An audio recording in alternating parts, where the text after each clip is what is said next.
Kia ora koutou, and no mai haere mai ki tēnei hui. Welcome to this meeting of the Community Resilience and Sustainability Committee, and I'd just like to invite the Deputy Mayor to open with karakia. Tēnā koe, Madam Chair, o tira tēnā tātou katoa I hui mai nei I tēnei wā. Nau mai hoki pai mai pātot ki te ao mārama, mai te tangihana o tō pāpā tuarua, no reira tēnā koe pā. O tira ki tō tātou iwi Māori kei konei, tēnā koutou I ngā mana wahine. Tēnā tātou katoa. Tū tawa mai I runga, tū tawa mai I raro, tū tawa mai I roto, tū tawa mai I waho. Kia tau ai te mauri tū, te mauri ora, ki te katoa, haumi e, hui e, tae ki e. Thank you, Madam Chair. Kia ora, thank you for that. We'll just start with a bit of housekeeping. So the meeting is being recorded and will be live streamed on the Council's YouTube channel. The health and safety requirements for the Chamber are on the screen. We have got some members of the public here today, so just note if there's an alarm, please leave the site immediately by the nearest fire exit and evacuate to the clock tower in Te Maraeohine. Smoking and vaping are prohibited in any council building or public entrance. A defibrillator is located outside at the entrance to customer services on the ground floor, and if there are any near miss or incidents, please report to the committee administrator, who is Nico. All presenters, please say your name before speaking and use the microphone. Push the right hand button, and if you see a red light, that means your mic is on. We have got some councillors online today, so we've got Councillor Naylor and Councillor Harpeter. Can you just indicate that you can hear us all right? Yeah, okay, cool. Thank you. Okay, so we will press on to apologies. I don't have any apologies. Are there any from anyone? Mr. Mayor. Madam Chair, I might have to nip out. It depends when you have your breaks on council business for about half an hour. Okay. Early departure on council business, then we'll put that. Yeah. Okay.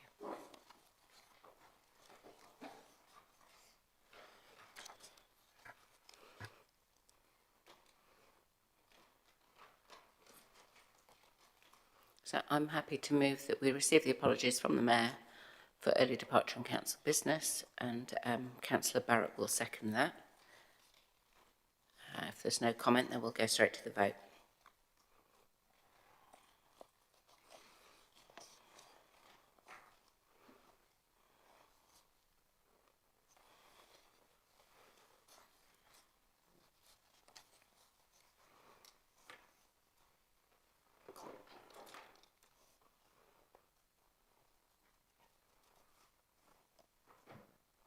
That's carried, 16 votes for and none against. Before we get into today's business, I did just want to acknowledge the passing of Sarah Georgeson. So Sarah was the co-chair of our disability reference group and a very strong advocate for the disabled community, for the rights of people with disabilities, and had a long and successful career as a social worker as well. And we very much valued Sarah's contribution. In fact, the very last meeting of this committee, she was here presenting to us. So, you know, we offer commiserations to her family and friends, and acknowledge the strong voice that she was for the disability community. If anyone else did want to make a comment, I'm happy to open up for that at the moment. Otherwise, the Mayor. Yeah, thank you, Madam Chair. I totally agree. I wrote to the Georgeson family on behalf of Council, passing on our condolences, and we sent some flowers to the family as well. So I think your words sum it up well. Thank you. Councillor Finlay. Thank you, Madam Chair. I worked with Sarah on the DPA for many years and worked alongside her, and she could be grumpy and she always got her own way, but you always knew when Sarah was there because she always put people with disabilities first. And when we started disinformation, she was one of the regular people that wrote articles, and that paper went all around the world. And Sarah was a brilliant writer, and she wrote articles that shocked people. From her time when she was in the Wairarapa, when she was in the polio unit there, because they couldn't find anywhere else for her, until when she was lecturing at university. That woman never, ever, ever backed down to anyone, and she was a force to be reckoned with. And I'm blessed by being spending time with her and learn how to battle the way she did. Thank you. Thank you, Councillor Finlay. Thank you. Right, we will continue on then with the business as per the agenda. So item 3 is notification of additional items. I haven't received any. Okay. Item 4, declarations of interest. No. Item 5 is public comment. I haven't been advised of any public comment. Is there anyone here for public comment? No. Okay. So that takes us on to item 6, which is the draft stormwater strategy hearing of submissions. So before we hear from members of the public who've come to speak to their submissions, we'll need to move the recommendations that are on the screen. So they are that the Community Resilience and Sustainability Committee receive the submissions and hear submissions from presenters who indicated their wish to be heard in support of their submission, and that the committee note the procedure for hearing of submissions as described in the procedure sheet. So I will move those 2 recommendations, and Councillor Barrett will second them. And I don't think there's need for comment, so we'll just go straight to the vote.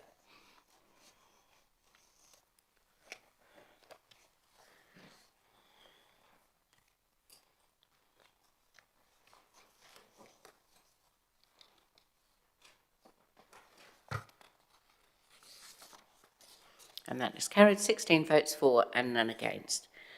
So just to explain to those who are waiting patiently to give their submissions, that you'll be allocated 10 minutes for your presentation, and if more than one person speaks to your presentation, then that time is allocated between speakers.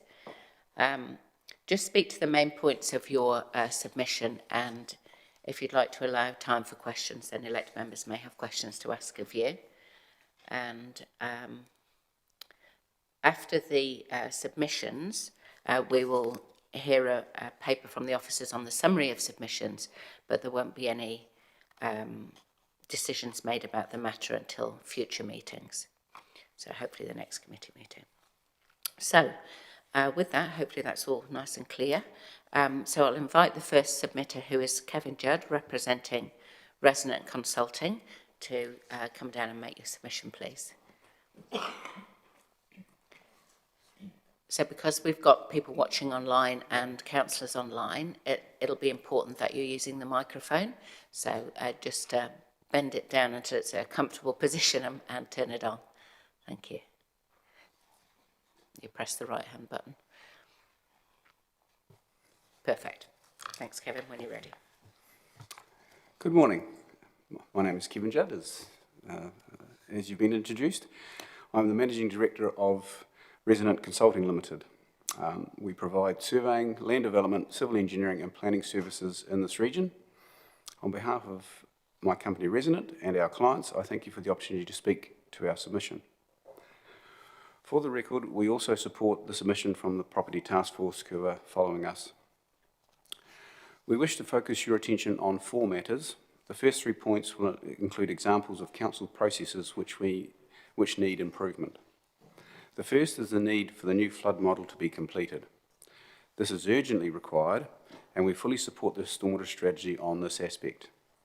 The present model is outdated, inaccurate, and therefore unreliable. What the development community needs is an accurate, up-to-date model that provides reliable results. Not having a suitable model which can provide the correct information regarding flooding levels and the resultant minimum house floor levels can have catastrophic consequences, as can be seen regularly on the news, i.e. the flooding in Auckland, Napier and pretty much everywhere else in New Zealand every week. It is important that any new modelling also has funding support to enable further upgrades as development proceeds. We don't want a model that becomes inaccurate over time. as the present model has become. The strategy should also include the method of how the flood information is made available to the public. The present flood modelling is not easily accessible to the development community, and this needs to change. This would enable better decisions to be made, reduce development costs, and also the timeframes to complete a development. We have an example of where earthworks were completed on a site some 15 years ago with appropriate council consents, and still council's model hasn't been updated. This has caused us to readdress a non-existent flood issue within our resource consent that hasn't existed for over 15 years when we're asking for a building extension on the same block of land. It was a waste of our time. The second item is the need to also involve Horizons and their flood model in this work. Any hydrologist will tell you that the interfaces between two flood models needs to consider the effect each model will have on the other model. As an example, presently we are working on a residential rezoning in the western sector of Palmerston North. This site abuts the Whiskey Creek floodplain, and considerable time has been spent analysing what effect, in terms of flood levels, the confluence of the two models will create. We found that there was an effect to be considered. Also, as part of this rezoning, we found that the Horizon model hadn't included the effects of some recent upstream stop bank upgrades that they had completed, which meant that their model was also not correct.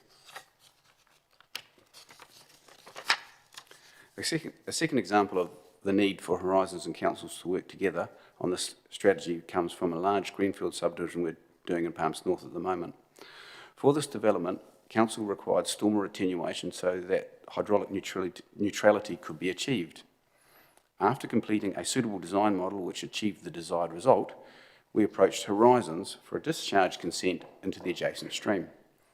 Horizons then advised that no storm attenuation was required as they wanted the floodwaters to leave our site before the stream floodwaters came through.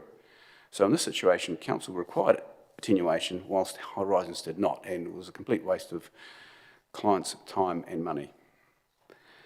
Thirdly, council needs to be proactive with respect to the construction of any necessary communal infrastructure, e.g. wetlands and detention ponds that will service more than one landowner. This is so development can be infrastructure ready with respect to stormwater.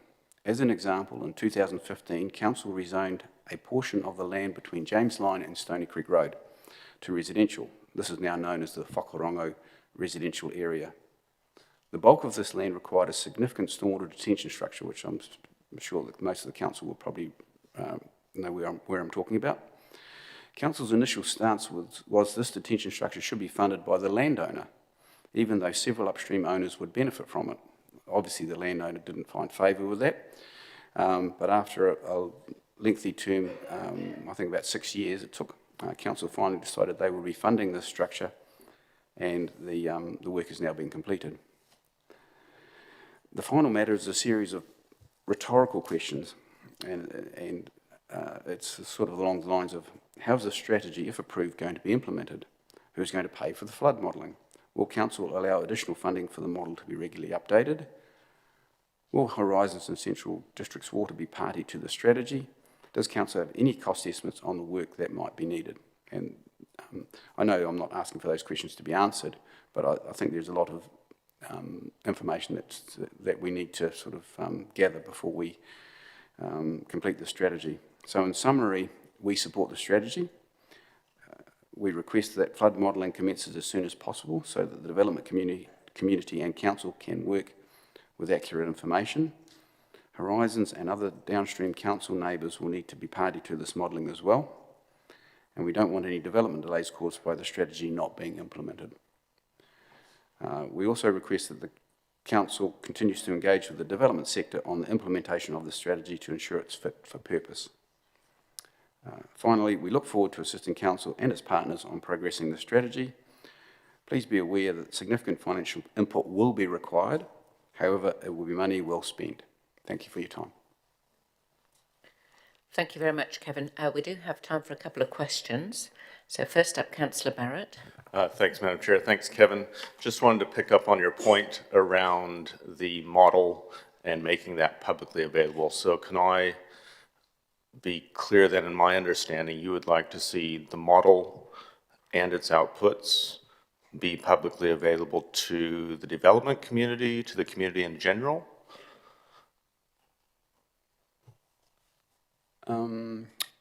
I think probably to the general community and, well, everyone. One of the things that people may or may not know, that the council actually, their flood modelling they have internally in the city is the best that was available at the time. We've been using that for a long time. It does have a lot of inaccuracies in it, and the council doesn't like making that flood information available because there are certain sectors of Palmerston North that are considered probably floodable, and that information is not being withheld from them, but because the council doesn't have complete confidence in their model, they don't like to share it. So I think if I was buying a block of land in Palmerston North that the council thought it might be floodable, I think I'd be interested in knowing that.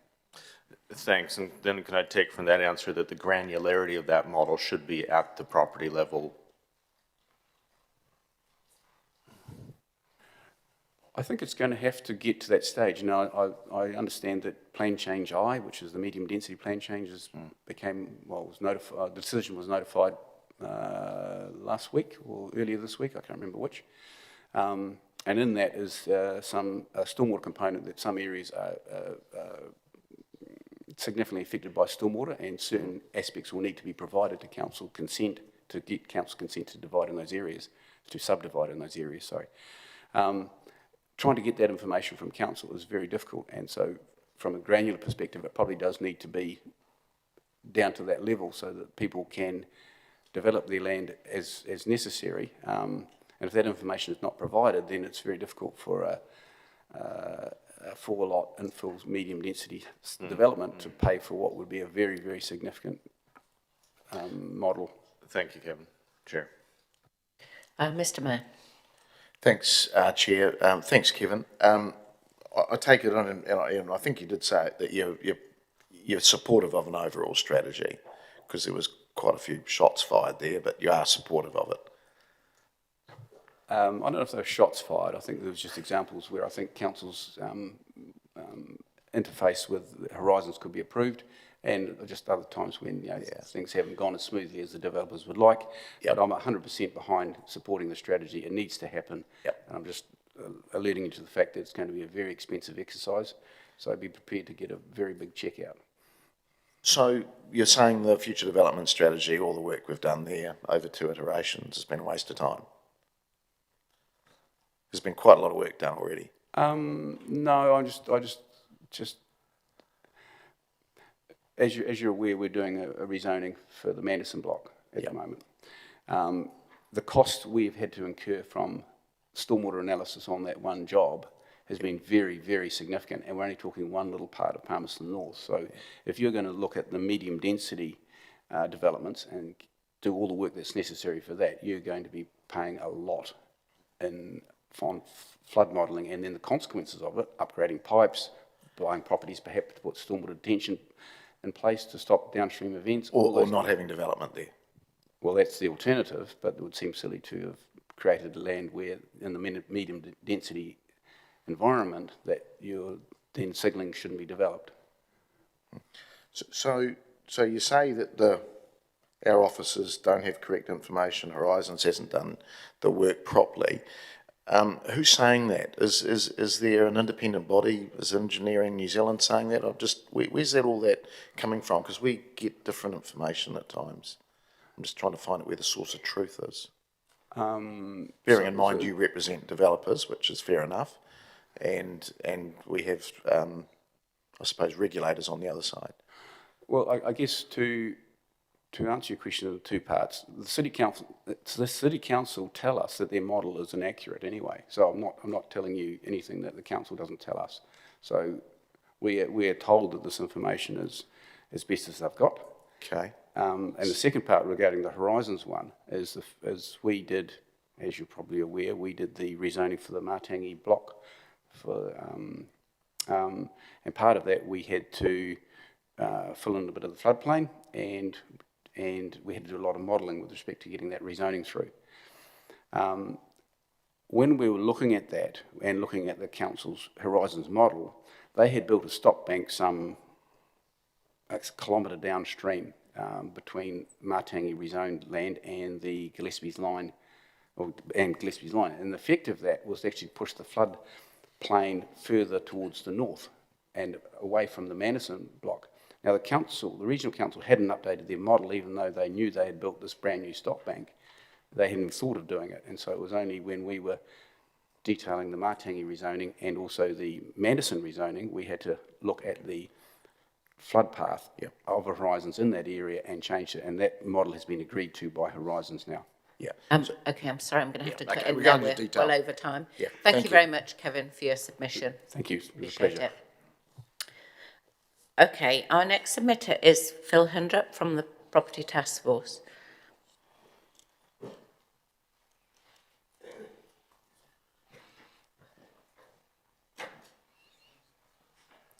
Welcome. Don't forget to turn your microphone on. Right hand button. Yep. Thank you. Thank you, Mayor, Mr Mayor, Madam Chair, councillors, for the opportunity to speak today on behalf of the Property Task Force. My name's Phil Hindrup. I'm the Director of Focus Planning, asked to speak on the Task Force behalf. For those who may not be aware, with the Property Task Force, they represent a broad cross-section of property and development sector in Palmerston North and the wider region, including developers, property owners, managers, funders, planners, engineers and other professionals involved in delivering growth and investment across the city. Their purpose is not simply to advocate for development. We want to work constructively with council and other agencies to help Palmerston North grow in a sustainable, coordinated and well-planned way. And that is really the context of our submission today. The PTF supports the draft submission strategy, the stormwater strategy, and recommends that council adopt it. We recognise that considerable work the council officers, Rangitaneo, Manawatu and others have put into developing the strategy. From the development sector's perspective, stormwater is increasingly becoming one of the most significant constraints on growth in Palmerston North. If we don't have the necessary infrastructure, capacity and good information, it becomes increasingly difficult to deliver housing, commercial development and industrial growth. So we support council taking a long-term and proactive approach to this issue. In particular, we support continued investment in infrastructure, modelling, technical capability and catchment planning. Our key message today is that the PTF wants to work with the council as the strategy moves from adoption into implementation. The development sector has considerable knowledge and experience that can contribute to that process. We would like to see that engagement continue, not just when individual developments come through the consenting process, but earlier when infrastructure programs, standards and investment priorities are being developed. That should help both the council and the development sector identify constraints earlier and hopefully find practical solutions before they become barriers to growth. The other area we are particularly interested in is how this will work with Central District's water. As responsibilities transition, we would like to understand where the respective roles of council and CDW will sit. For example, who will ultimately be the gatekeeper for development? Who will determine whether there is stormwater capacity available? Who will determine what infrastructure is required to enable growth? Who sets the standards and servicing expectations? And importantly, who does a developer engage with when trying to progress a development through planning, consenting and engineering approval? We don't necessarily expect that all of those questions to be answered today, but we think clarity around governance, accountability and decision making will be critical as the strategy is implemented. What we would like to avoid is duplication between organisations, uncertainty over responsibilities, or additional layers in the development process that inadvertently create delays and additional costs. We want to ensure that stormwater infrastructure delivery is not constraining growth. Land can be zoned for development, but if there isn't a viable stormwater solution in practical terms, it may not be developable. So stormwater infrastructure needs to be considered alongside land use planning, because if Palmerston North wants to deliver housing and provide land for commercial and industrial growth, we need the infrastructure to enable that growth. This reflects the PTF's position that insufficient network capacity and resilience can constrain all forms of growth. So overall, our message is a positive one. We support the strategy, we support council investing in stormwater. We recognise this investment is necessary to make Palmerston North safer and more resilient, but also to enable the city to grow and compete for future investment. And again, the PTF is very keen to work alongside the council and CDW as the strategy moves into implementation. Thank you. Thank you very much. We do have some questions. Councillor Barrett. Thanks, Chair. Thanks, Phil, for the speaking to the submission. Just a couple of quick questions. The first, in your written submission, referenced some frustration with the inefficiency of the request process to get stormwater model information and then waiting for that to come back. Does PTF have a view around whether the model should be open source, et cetera, as per the questions to Mr. Judd recently? Short answer, yes. I think the more available that information is to developers, the public, then the easier that process becomes. Appreciate there's risks around that if the information is not accurate. I mean, with every rainfall event, I guess it adds to that, but yes. Thank you. Also, the written submission referenced quite a bit of concern around the issues associated with underinvestment in stormwater, but it wasn't really clear whether PTF had a view that the city was in fact underinvested. Is that the case? Do you see the city as being underinvested in stormwater about right or overinvested? I probably couldn't speak on their behalf to that question. We haven't specifically discussed that. I guess the theme of the submission is, you know, obviously there's issues that need to be fixed. We're aware that the council's doing what they can, work closely with a number of council officers on those issues. But like anything, you're competing with other areas that need funding. I guess stormwater is critical. It's probably the critical issue for this city and for much of New Zealand. So where you can direct more funding to fixing those stormwater issues, we commend that. Thank you, Chair. Mr. Mayor. Thanks, Chair. Thanks, Phil, and representing your group there. So you're representing more commercial, industrial landowners, is that right? Residential as well. Oh, yes. and residential. Yes, okay. absolutely. And similar to sort of the other question, do you support a long-term, a joined-up catchment stormwater view?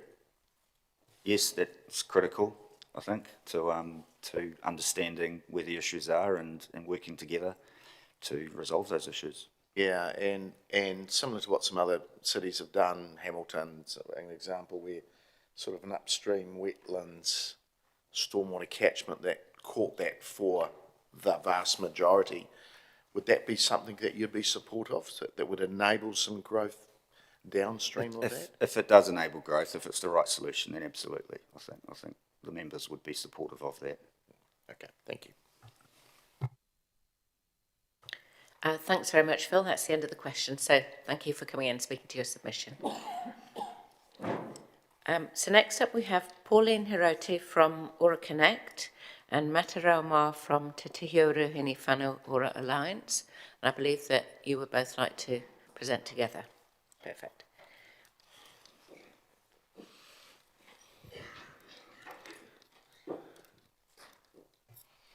Atamari e koutou, ko Pauline Hiroti toku ingoa, he uri tēnei ngā waira ki Ngāti Apa, he kaimahi au o Te Tihi o Ruhini. Morena koutou, lovely to see everybody. Ko Matiroa hau, ko au tūri o Ngāti Pro, Ngāti Whātua me ngā pui tonu. Today I'm speaking in support of two submissions, one on behalf of Te Tihi o Ruhini Whānau Ora Alliance and the other on behalf of Ora Connect. Firstly, thank you for the opportunity to speak and for the work that has gone into developing this stormwater strategy.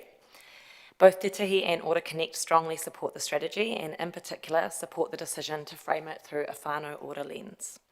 For us, that decision matters because stormwater is not simply an infrastructure issue. It is a well-being issue, it is a housing issue, it is an environmental issue, and ultimately it is about the resilience of people, whānau and communities. The Whānau Ora Framework recognises that healthy waterways, resilient infrastructure and thriving communities are interconnected. It acknowledges that decisions about water are not separate from decisions about housing, health, community development and the well-being of future generations. We therefore strongly support retaining the Whānau Ora Framework, the short-term actions and the outcomes of rangatiratanga Pukinga Rawa, and Te Aki Taiao within the final strategy. The key message we wish to leave with you today is simple. The communities facing the greatest risk must be the communities that receive the greatest attention. Through OrderConnect's community engagement and wellbeing insights across the 4412, alongside Te Tihi's work with Māori whānau across the wider region, we have developed a strong understanding of the factors that shape community wellbeing. The 4412 area is home to approximately 30,000 residents, with around 1/3 of the population aged under 24 years. It is a youthful, diverse and growing part of our city, with Māori, Pasifika and Rima whānau all playing an important role in the identity and future of the 4412. These communities contribute enormously to the social, cultural and economic well-being of Te Papaioia. At the same time, many whānau within these communities are navigating housing pressures, financial hardship and other compounding challenges, meaning they can be less equipped to absorb the impacts when flooding occurs. That is why a commitment to equity is so important. Stormwater flooding does not affect all communities equally, and we welcome the strategy's recognition that western parts of the city face particular stormwater challenges and require deliberate attention. We support the investigation of future stormwater management options as a key priority. However, we believe implementation must continue to be guided by a commitment to equity. Investment should reach those places where the risks to people are greatest and where resilient infrastructure can have the greatest impact on community well-being. We also want to speak briefly about housing. A fundamental pillar of Te Tihi's mahi is supporting whānau into affordable home ownership through land acquisition and housing developments that create genuine pathways from renting to owning. For us, homes are not simply physical structures. They represent security, belonging, pride, and they create opportunities for intergenerational wealth and prosperity. Since the development of Tū Ara Ake, which supported 5 whānau into homes, Te Tihi has continued to work through developments including 15 homes on Botanical Road and a further 5 homes in Awapuni. Through this mahi, we see firsthand the transformational difference that stable housing can make in the lives of whānau. That is why we take particular interest in the strategy's acknowledgement that stormwater is becoming one of the city's most significant constraints to development. While we recognise the need for investment in stormwater infrastructure, we encourage Council to carefully consider how costs are allocated. We must ensure that the cost of resilience do not unintentionally create new barriers to affordable home ownership for future generations. We are therefore encouraged by the strategy's recognition of water-sensitive design and nature-based solutions. These approaches offer an opportunity to achieve environmental, social, and economic benefits simultaneously while helping create communities that are both resilient and livable. We also support the proposed work to strengthen data monitoring and modelling. Good decisions rely on good information, and as climate change continues to shape future risk, a strong evidence base will help ensure investment is targeted where it can make the greatest difference. Likewise, we support strengthening monitoring and enforcement of the stormwater bylaw. Protecting our infrastructure and waterways relies not only on good policy, but consistent implementation. Finally, we want to acknowledge the transition of water service provision to CDW between 2026 and 2028. While structures may change, the aspiration of our communities should remain consistent. We support the strategy informing Council's statement of expectations and encourage Council to ensure that the whānau order approach, Māori leadership and the partnership with Rangitāne or Manawatu remain visible and intentional throughout that transition. The values that underpin the strategy should continue to travel with it. In closing, both Te Tihi and OrderConnect support this strategy. We believe it provides a strong foundation for the future. Our submissions are not about changing its direction, but about ensuring that implementation remains true to the aspirations set out within it. To prioritise those communities most exposed to flooding, to support affordable and resilient housing, to strengthen community voice and partnership, and to ensure that the whānau order vision remains at the heart of decision making. I also want to acknowledge that PNCC itself is a member of the OrderConnect Alliance. One of the strengths of OrderConnect is that it brings together iwi, community organisations, social service providers, health providers, government agency and council around the shared aspiration of 4412, connecting communities for wellbeing. In many ways, the partnerships required to achieve the aspiration of this strategy already exist. The opportunity ahead of us is to continue to strengthen those relationships and work collectively toward outcomes that improve the well-being of our people and of our environment. When we invest in the resilience and well-being of our most impacted communities, the whole city benefits. We are not simply managing stormwater, we are protecting homes, we are restoring waterways, we are supporting thriving communities, and we are investing in a stronger and more resilient Te Papaoia for future generations. We'd also like to continue to work with Council when it comes to implementation of the whānau order framework, as we seem to be quite good at that. Ngā mihi koutou. Ngā mihi, thank you. Mataro, did you want to add anything? Okay, well, I'll open up if there are any questions from any councillors. No? Thank you very much for your submission. Thank you.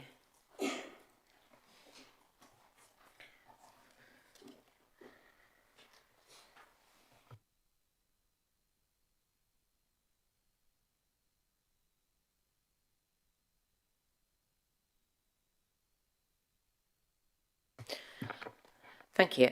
We've already voted to receive the submissions, so there's no need to do anything else on this item except to say that further reports will be coming back to this committee, hopefully next month, around the stormwater strategy.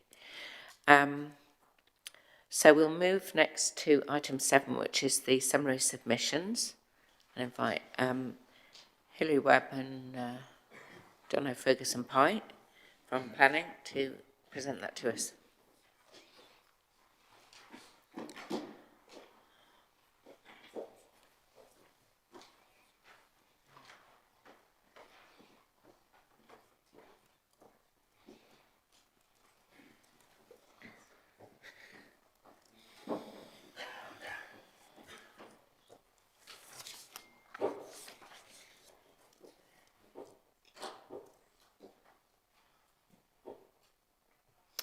Atamarie, Madam Chair and members of the committee. Before I ask that the committee receive the summary of submissions, I'm going to give a quick overview of the high-level summary of submissions. At the time of writing this memo, 5 submitters indicated they wished to make an oral submission. 1 was retracted, and we heard the 4 speakers today. A total of 32 submissions have been presented for analysis.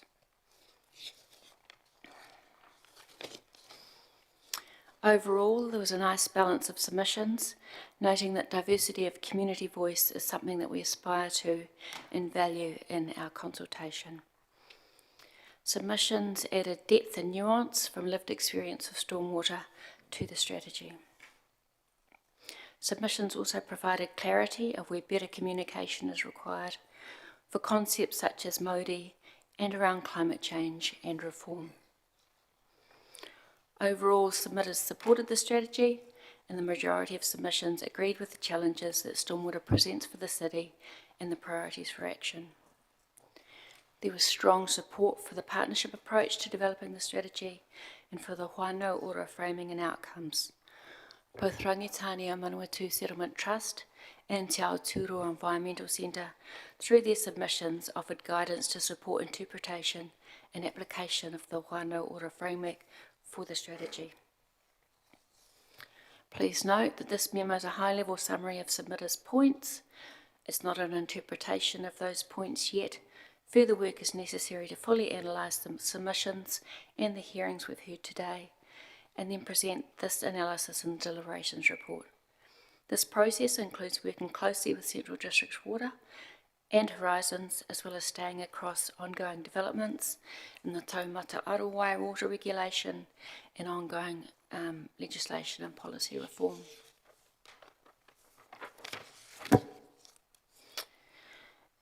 So thank you to everyone who submitted to the Stormwater Strategy and for the 4 speakers today. I'd like to ask that the committee receive the memorandum for titled Draft Stormwater Strategy Summary of Submissions. Thank you, Hilary. We do have some questions. So first, Councillor Dennison. Thank you, Madam Chair.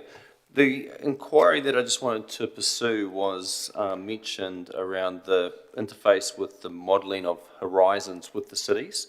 And would that be seen as being picked up on when we're talking about partnerships and using the technical information to seek to incorporate those right as the early point?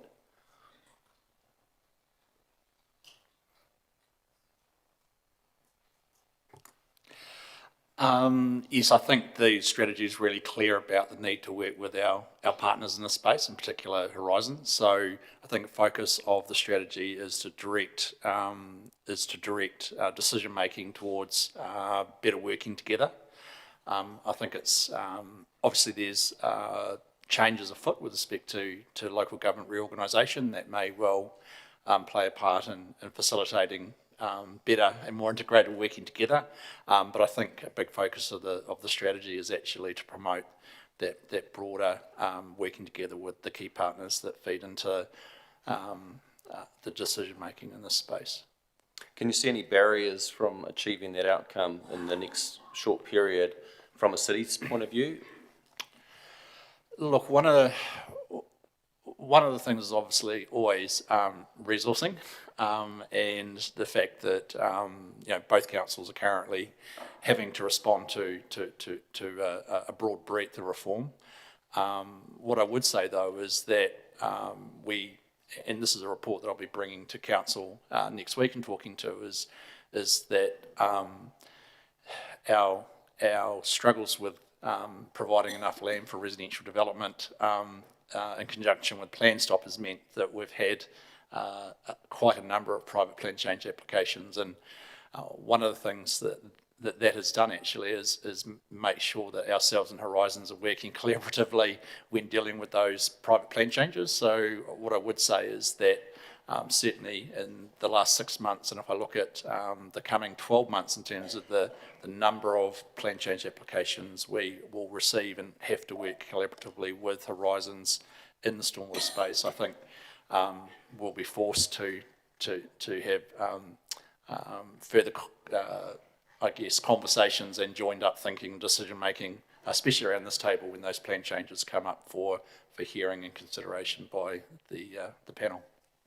And just finally, Madam Chair, just when you mentioned about resourcing, it just picked up. So we're going to pursue getting a strategy, but how could you explain the amount of resourcing that we've already got in our long-term planning to actually enable some of these early initiatives to be achieved in a reasonable timeframe? I think the answer to that question is that the resourcing part of the response to the strategy will be reflected in the long-term plan, so the programs that you'll see in front of you for the long-term plan. Obviously, we have current programs in the plan with respect to renewals and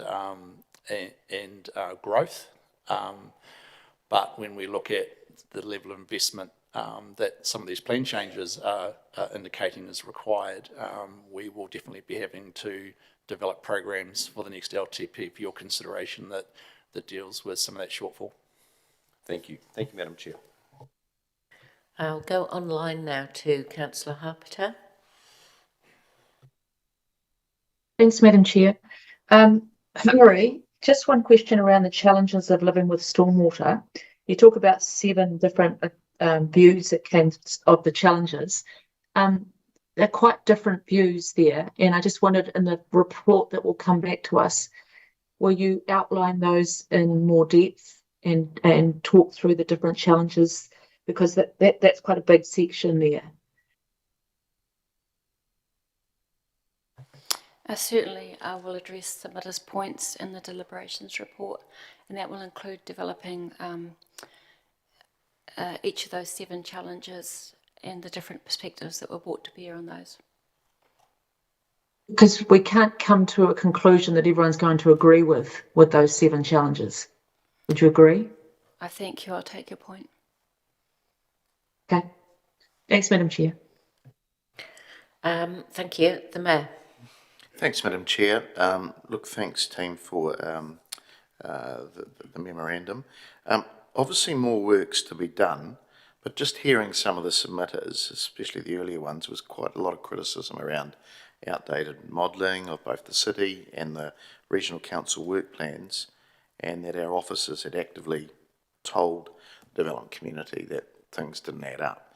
Is that a true summation of what was happening, or was that just a version of what was coming from consultants? Look, I don't want to put words in the mouth of my colleagues in the infrastructure group. What I would say with modelling is that currently the model that we're using it models risk at an area-based level, not at a property-based level. So if you look at the stormwater overlay for Plan Change I, we've identified a significant area of that new zone as with an overlay, where property owners have to look at the stormwater risk there. Now, the way that the current model operates is that it looks at an area and we put an overlay on it. Now, within that area, up to 25% of those properties may have a stormwater issue. The other 75% are unlikely to. But there has to be site-specific assessment to work out whether there is a stormwater issue or isn't. So that's the level of granularity with respect to the model that we're using at the moment. And if we do want a model that is more fine-grained in its assessment and provides a risk assessment at a property level, then investment will be required. Okay. And just, if I may, Chair, so are Horizons and officers, you're working with them at the moment, or is there two plans and nobody talks to each other? No, I think when it comes to growth at the plan change level, we're talking with them quite regularly, making sure that there's some joined up decision making and understanding around what the appropriate response to what the appropriate stormwater response to growth is. I think we're working well with them in that area. At the operational level, I'd have to leave that for comment for my colleagues in infrastructure.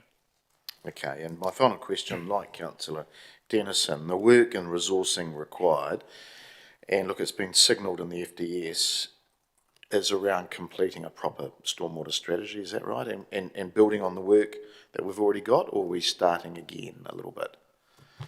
No, I think the way you've phrased the building on what we've got is probably where we are at the moment. I think what the FDS does is it says over 30 years, this is where we think growth should occur. But the plan change process will be the process that looks in more detail at risks associated with that growth, including stormwater. So at the moment, in lieu of a model that assesses risk at a site-specific level, it's the plan change process that's actually doing the heavy lifting at the moment. Okay, thank you. Councillor Wood. Thank you, Madam Chair. Thank you to our officers. Just a question on Central District's water and how that interfaces with the strategy. Apologies if it's clear to others or if it was in the report that came to us a few months ago, but I can't recall off the top of my head. You indicated a moment ago, Jono, that the work to do this will be in our LTP, the budgets will be in our programs. Is this going to be a piece of work that the council owns or that Central District's water owns, given their responsibility ultimately for stormwater? Let Hilary answer that part, then I can fill in the gaps if needed. Thank you for your question. Certainly the key point of interaction is in PNCC's Statement of Expectation to Central District's Water, which is currently being finalised, and I believe there's a board meeting this morning. That Statement of Expectations includes the requirement to deliver water services in a way that aligns with the stormwater strategy, so that's in their clause 13E, but also to uphold Te Mana o Te Wai, clause 30 and 32D. So that's at a high level. I'll leave Jono to speak to the detail. I think, Councillor, you're right. There's been a number of submitters today who have been asking the question around actually how does this work at an operational level and who do we need to talk to? Look, I think we're still feeling our way with that. I think we've obviously have the Statement of Expectation and the stormwater strategies in there. I think if I was looking forward, I would say probably when it came to implementation of the infrastructure elements of the strategy, probably a lot of that would sit with CDW Water, and the planning focus the planning focus of the strategy would probably sit with PNCC, and within that construct, I'd say both organisations would have to work very closely together. If I'm thinking about growth, for example, we think about our development contributions policy. That policy has, for example, transport programs and three waters programs. When we're working with CDW Water in the future, CDW Water will be developing growth programs for waters in a way that recognises our growth priorities in the future development strategy. We will be developing transport programs that give effect to the FDS. It's going to be important in the future that when those programs are developed to feed into a development contributions policy, that's done in a close working relationship. So there's going to have to be focus at the operational level to make sure both organisations are talking to each other. Thank you. So I think Hillary's answered it when she talked about that clause that says they're required to comply with the stormwater strategy, but just for clarity, that will be our stormwater strategy that they have to comply with, not their stormwater strategy that they develop and comply with. It'll be held by PNCC. Correct, and that will inform the development of the Central District's water services delivery strategy in about 12 months. Excellent. And just on a slightly different topic around the question of do we update our stormwater modelling when infrastructure treatments have been done? So the example was given of an attenuation pond that had been done 15 years ago, and then when they went to do a development that hadn't been built into our model, but also other examples like in Kelvin Grove where we've put that stormwater or purchased that land for stormwater retention. How often are we updating our model to take into account infrastructure treatments that we've done or the development community's done? I think I'd have to leave that question to our colleagues in infrastructure. What I do know is that every time the model is run, we feed in development scenarios. For example, a new plan change, and we feed that the impacts of that development to the model. It's continuingly to update the model and feed that information in. But in terms of the technical answer to that question, I might just leave that to infrastructure.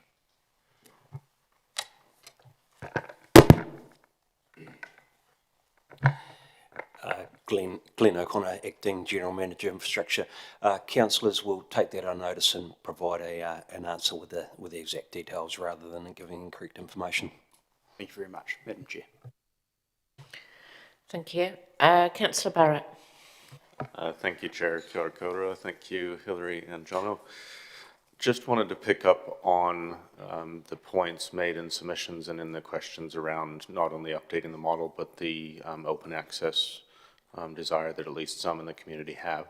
Will that specifically be picked up in the report back to council? Both of those questions, updating the model as well as whether it's open source or not? We will certainly address that issue in the deliberations report. What I would say at the moment is a couple of years ago we did bring a part 2 item to council with respect to the availability, public availability of the model and the outputs of the model.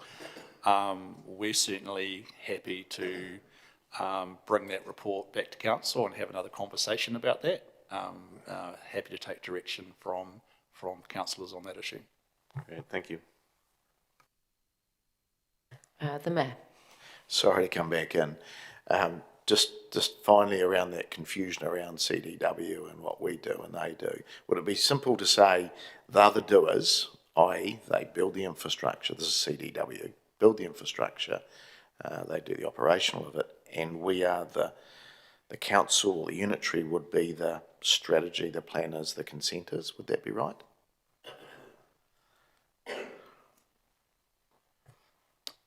I think you correctly picked the difference between a high-level strategic piece of work and the regulatory and operational aspects of it.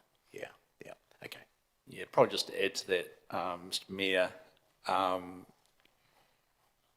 they will also have the ultimate decision-making with respect to where investment is targeted, and I think the purpose of this strategy is to send a very clear message to CDW Water around what the city's priorities are for that investment. Yeah, good, thank you.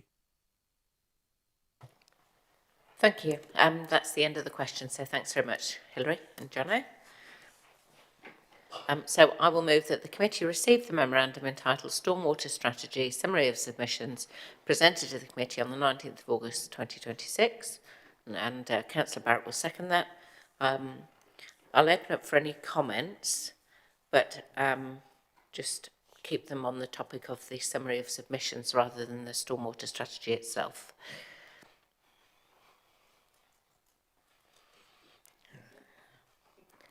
And with that suitable warning, people have decided to to not comment at all, so we'll go straight to vote. Thank you.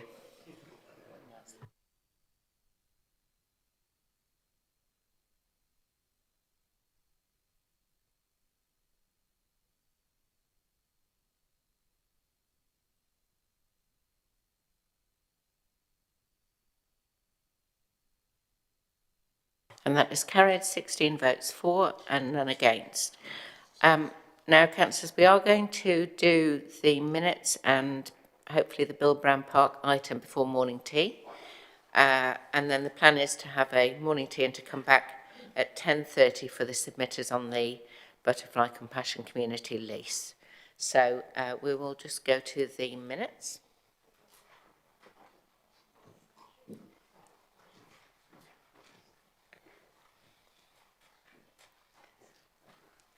So, are there any questions or corrections of the minutes that we need to note?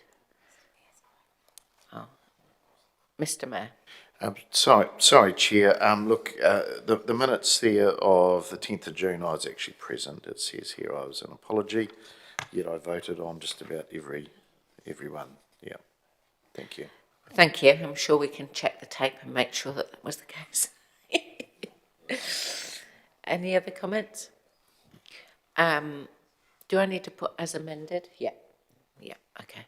So we'll put that the minutes of the Community Resilience and Sustainability Committee meeting of 10th of June 2026, Part 1 Public, be confirmed as a true and correct record as amended to include the presence of the Mayor. So I will move that and Councillor Barrett will second. And we will take the vote, please.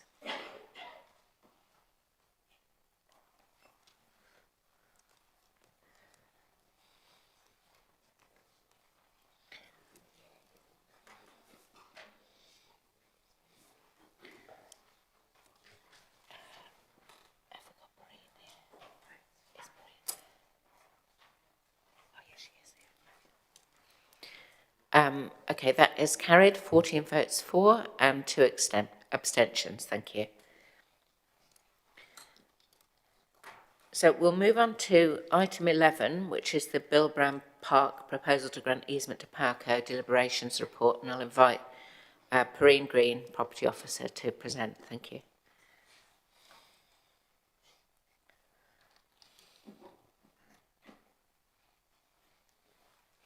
Thank you, Perrine, for making yourself available at short notice.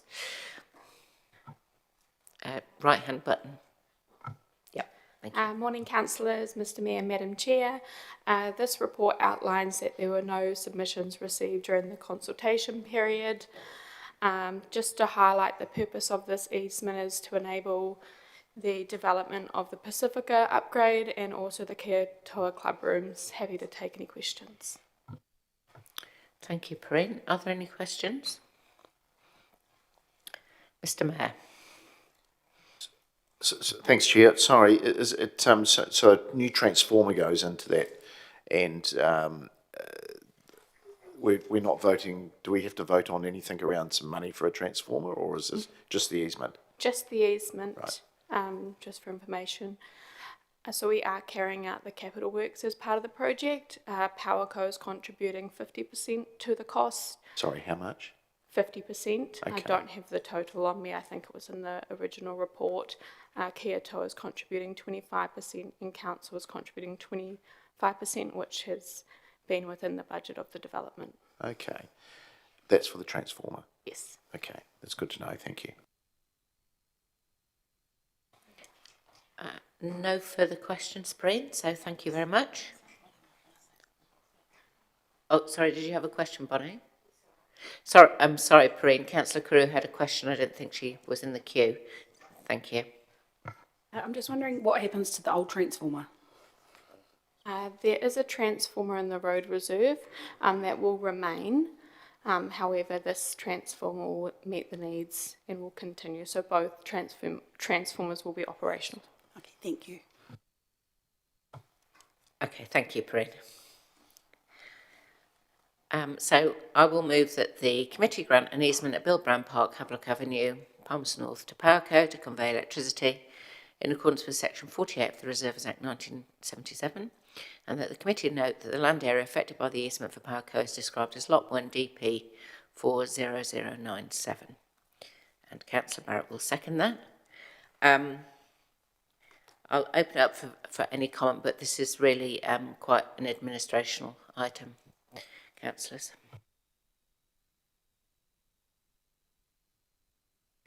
And since there's no comment, we'll go straight to vote. Thank you.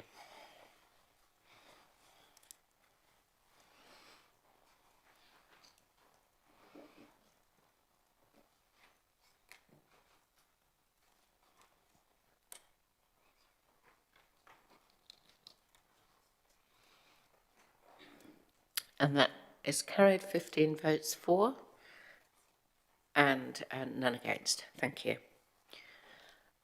Okay, we will take a short morning tea break at this point, and we'll come back at 10:25 for the Butterfly Compassion hearing of submissions. Thank you.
to hear item 8, which is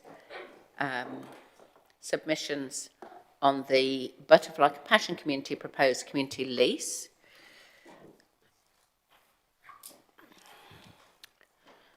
So before we hear the submissions, we just need to pass these two recommendations: that the Community Resilience and Sustainability Committee receive submissions and hear submissions from presenters who indicated they wish to be heard in support of their submission.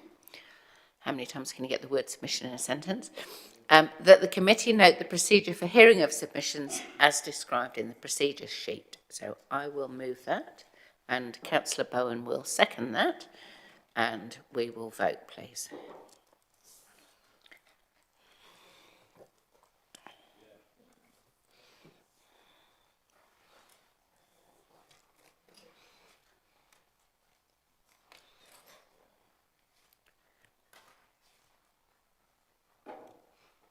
And that is carried, 15 votes for and none against.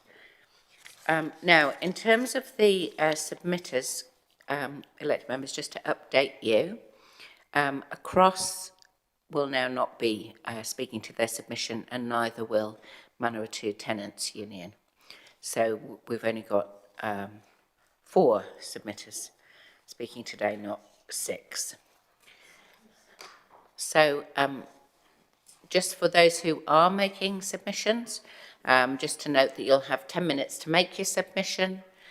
You don't have to use the full 10 minutes, just speak to the main points of what you submitted, and councillors may or may not ask questions, but the questions all have to be completed within the 10 minutes. And when you come up, it's important that you say your name and put the microphone on, and you do that by pressing the right hand button, and if you see a red light, then the microphone's on, and that's so that people online and also in particular the councillors who are online can hear you. So the meeting is being live streamed on our YouTube channel, just so that you're aware of that, and just note health and safety for the chamber is that if there's an alarm, you exit through the fire exits marked by the green running person and assemble in the clock tower in Tamarohine. Okay, so we'll call down Devon Allaby, please, to do the first submission, supported by Karen Walker, I believe.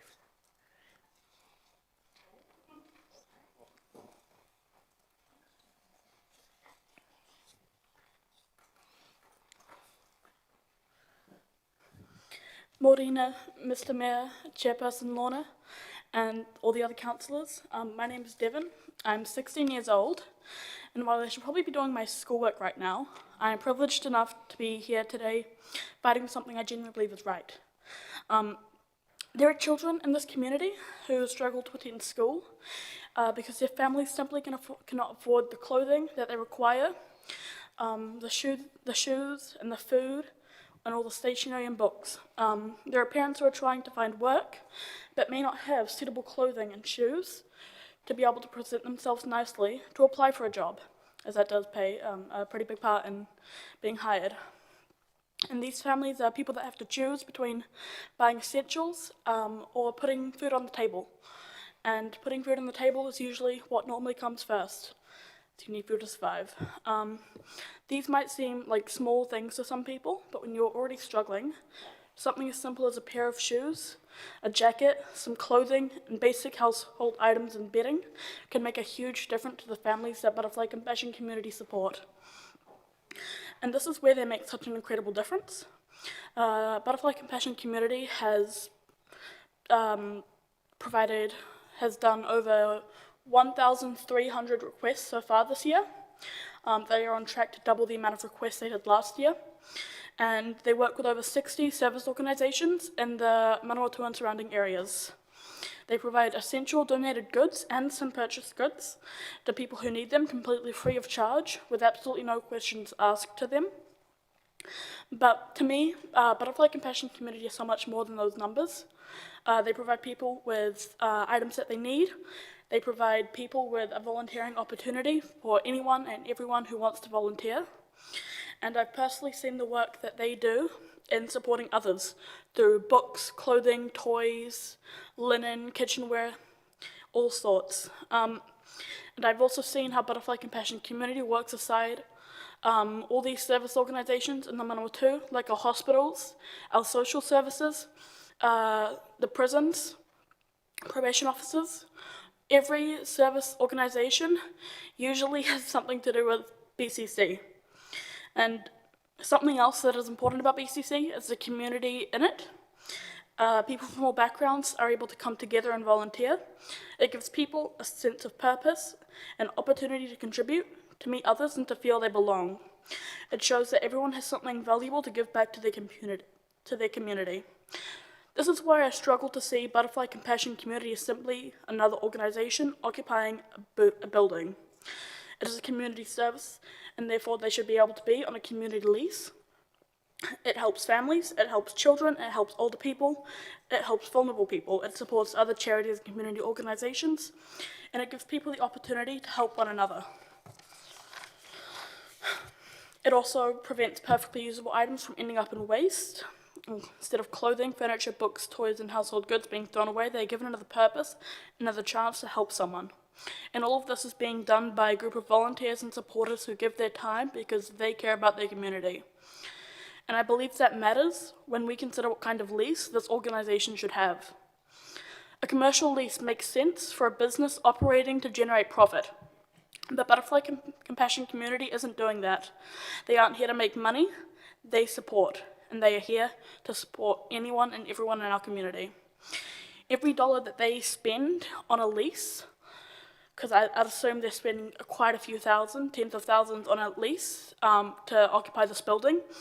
If they were on a community lease, they could then put that money into supporting more and more individuals with more and more items, especially during any time of the year, and especially winter, start of school year, Christmas time, when money gets even a bit more tighter for people. And so when you think about why someone should be on a commercial lease, you'd think it's because they're a business. But Butterfly Compassion Community isn't a business, they are a charity. They are a registered charity, and their entire thing is about being charitable to others. They don't pay people, they give out kohas to their volunteers occasionally, and everyone there wants to be there because of the community that it creates. And so I feel a community occupancy lease would recognise what Butterfly Compassion Community actually is, and that is a community organisation providing a significant public benefit. And I'm standing here today, sitting, not just because I've read the numbers, but because I've seen the people behind them. I've seen the volunteers give their time, I've seen donations become something useful for someone else, and I've seen how one organisation can create a network of support that reaches far beyond its own doors. Palmerston North is a community, and communities are built by people helping others. And Butterfly Compassion Community is doing exactly that. So I respectfully ask Mr. Mayor Grant and the councillors here to support changing Butterfly Compassion Community's lease at 82 Waldegrave Street from a commercial lease to a community occupancy lease. Because this isn't simply about a building or a lease. It is about making sure an organisation that spends its time helping our community can continue to do so. Thank you. Do you have any questions? Thank you very much, Devon. That was great. There are a couple of questions. There's just a quick one from me to start with, and then Councillor Bowen has a question. Are you currently a volunteer at a Butterfly Compassion Community? Yes. Yeah. And how long have you been doing that? About 6 months now, 7 months. Okay, cool. Thank you. Well done. Councillor Bowen. Oh, that was your question as well. Okay. Are there any other questions? No. All right. Thank you very much, Devon. That was a great submission.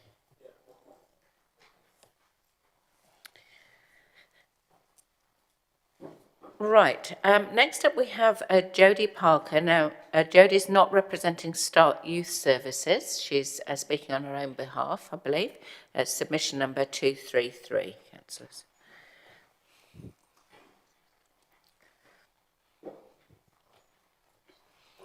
Kia ora, Jodie. I think you know how the system works here. A little bit. Kia ora, councillors, Madam Chairman and the Mayor, is that? Sorry, guys. Yeah, as Lorna said, I'm here representing myself. I don't have any affiliation with the Butterfly Compassion Project. I don't know any of them, apart from just met the lovely people this morning. But I have worked within the community services of Palmerston North in about 6 different roles over the last 19 years. So I have a really good understanding of how much the Butterfly Compassion does, and since they've arrived on the scene, which I think was about 4 years ago, don't quote me on it, I have used their service for so many clients, families, just to get them the clothing that they need, the stationery that they need, and every single time the Butterfly Connection makes these packages, and they make them with such love and care, that it's almost like you're giving a family a Christmas present. And they don't know what's going to be in it, but every single time, every family has been extremely appreciative. The items are always clean, they work, there's no, you know what I mean, there's no stains, they're looked after and packaged with care, and there's almost always a little surprise for one of the young ones or something that is unexpected that honestly just brings so much joy. And it brings so much joy to the people in the community services that are getting the boxes from the Butterfly Compassion, because we get to hand them out and we get to see the appreciation and the difference that it makes for those families. As we know, there's a, crisis of living at the moment with all the funding and things, and having a place that you can go to get clean clothing, shoes, and all of those kind of things for whānau that are struggling, I just don't think Palmy could do without them. They're almost essential now to the framework of our society. I just think that they definitely need a charitable lease, because we want them to keep going. And just like the food banks and Just Zilch and all of those kind of things, they're just another cog that we have to support our whānau. Do I turn it off? We'll leave it on perhaps in case there are any questions, Jodie. So we have got time for questions. Select members, if there's anybody wanting to ask Jodie anything.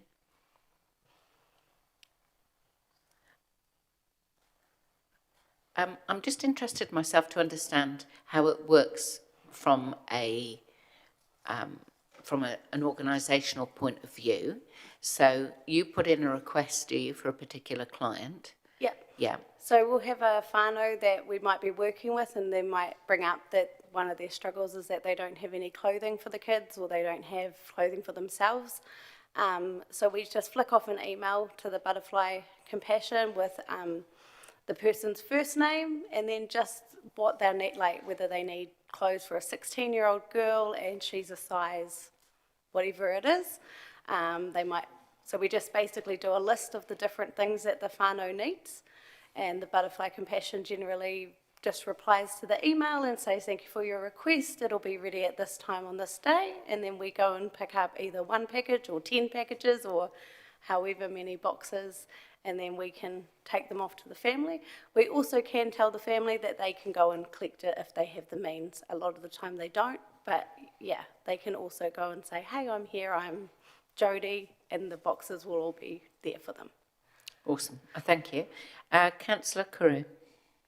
I was just thinking along the same lines. So it's not more of, so the community can go in themselves, but it's more of like a link for providers and agencies to gather. Oh, that's okay. It's fantastic. Yeah. I realise that. Thank you.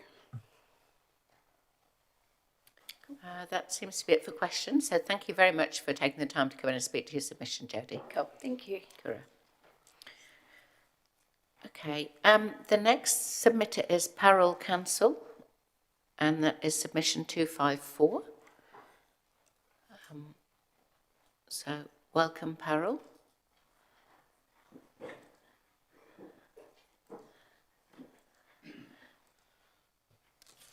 Awesome. Thank you. Good morning, Mayor Grant, councillors and Madam Chair. I'm here, my name is Parul, and I'm here to support Butterfly Compassion Community receiving a community lease. BCC has a huge impact on our community. Every week they provide hundreds of boxes of essential items to people and organizations such as mental health unit, hospital social workers, Plunkett, neonatal ward, women's refugee and refugee support, also to the public. They provide everything from clothing, essential items, bedding, coats, prams, anything the people need. And it can make a huge difference in community, especially when people are struggling to have necessary food on the table for them. Sometimes they don't have enough school lunches for the kids, so they don't send kids to school. As you know, there are a lot of struggle. And when it comes to extra clothing, because if as a mother, my kids don't wear uniform at the school, and they go through lot of clothes. And especially as I talk in my community, people are really shy to ask for the help. They don't want to come at front. The best point of BCC is they are confidential. You don't need to come in a public.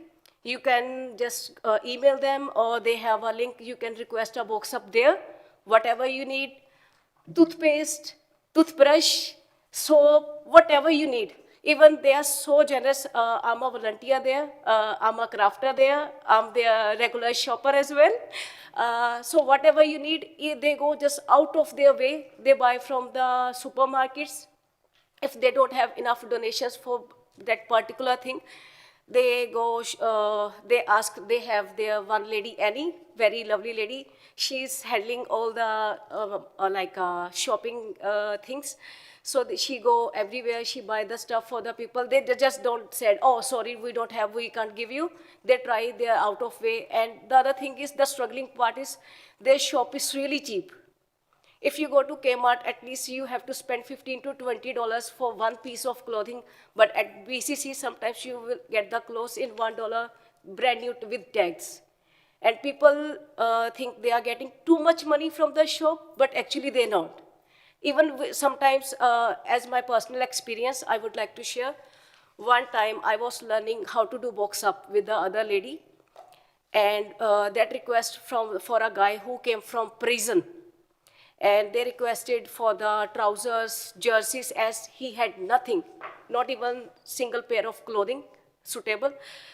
And I put all the jerseys, shoes, what I got for him, like water bottle, essentials, but there were no trousers of his size.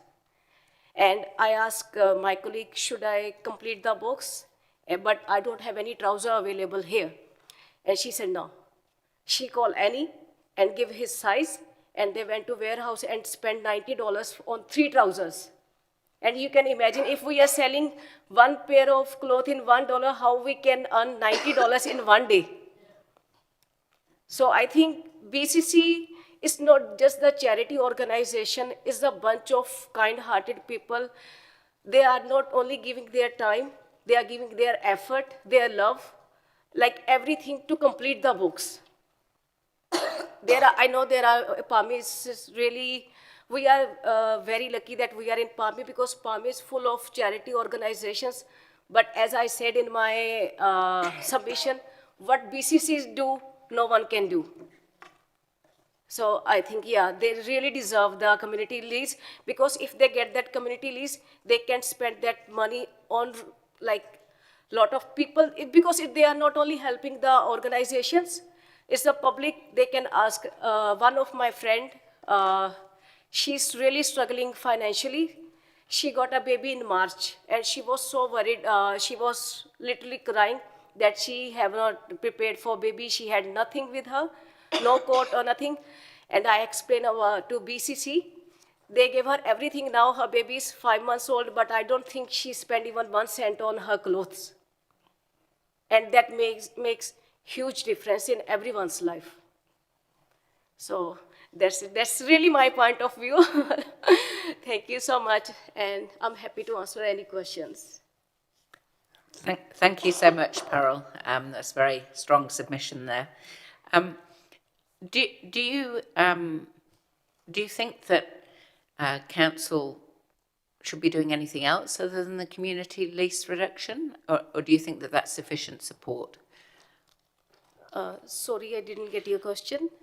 So, given what you've just said, do you think that council would be providing enough support to the organisation by giving them a community lease, or do you think there's other aspects of support that they might need from council?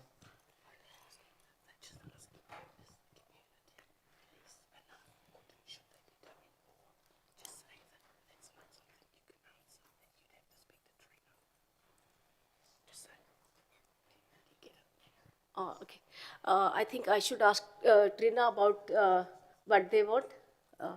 No, we can't invite someone else to come in now because this is your opinion. Yeah, So it's like if council is trying to help in any way, because we also ask people if they could help in any way, even get the essentials to us or any kind of items.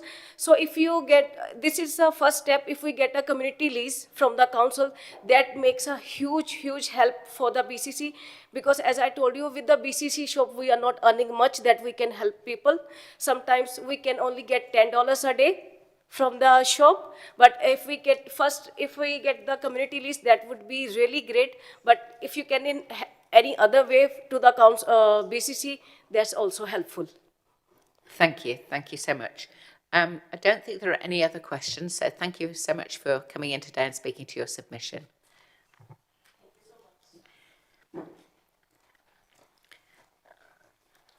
So our next submitter is Whātunga Tuao Volunteer Central, and I imagine it's Kate that's coming to speak. Yeah. Welcome, Kate. Just make sure your microphone's on, and you've got 10 minutes. Tēnā koutou. Thank you for letting us come and speak to our submission relating to Butterfly Compassion Community Rental of a Palmy Council building. Firstly, we would like to make it clear that our submission is not a criticism of the work that Butterfly Compassion Project do, or community do. They do extremely valuable work. However, they are also one of a wider community that also do a lot of fantastic work. We acknowledge the good mahi that they're doing, and that they've had a significant growth over the last 4 years in the need for storage space due to taking on additional kaupapa. Any organisation should be managing their growth within their resources, which includes storage space, rather than reducing funds available to the wider community by seeking nominal rent through a significant council subsidy. Organisations are required to know their capacity and plan growth along with the resourcing required for this growth. Whātunga Tuao Volunteer Central opposed the proposed move from a commercial lease to a community lease for the building at 85 Aldergrave Street due to the loss of anticipated revenue to the council, resulting in other planned community initiatives being compromised. There are also many other community organisations that would benefit from such a rent reduction who are in a more compromised position than Butterfly Compassion Community, and support of this proposal potentially sets a precedent that will further compromise council funds and community organisations. We welcome any questions. Thank you. Thanks, Kate. Councillor Finlay, you're in the queue for a question. Okay, go ahead. Kate, you would probably know the voluntary sector better than most people in Palmerston North now. How many other organisations do almost the same as the Butterfly Group? They all have different ways of working, but there would be in Palmerston North City itself, not counting Ashurst and Bunnythorpe, etc., there would be over 35. Yeah. And they're all giving away free clothes and stuff like that? Yep. Yep. Thank you. Councillor Wood. Thank you, Madam Chair. Thank you, Kate. Just to clarify from my understanding, so your view is they shouldn't have signed the lease if they couldn't afford to pay it in the first place? Correct. Okay, Madam Chair. Kate, I'm just following up on this, because you may have seen that the majority of submissions were supportive and there were only 1 or 2 opposing, so it's interesting for us to explore the reasons behind the opposition. So Is the opposition from the board of Whātanga Tuau or yourself personally, or how have you come to this position? I suppose I'm interested to know. No, so it's a position from the board, Right. and we also support other member organisations who do similar things to Butterfly Compassion community. So we are aware of the needs and supports of others.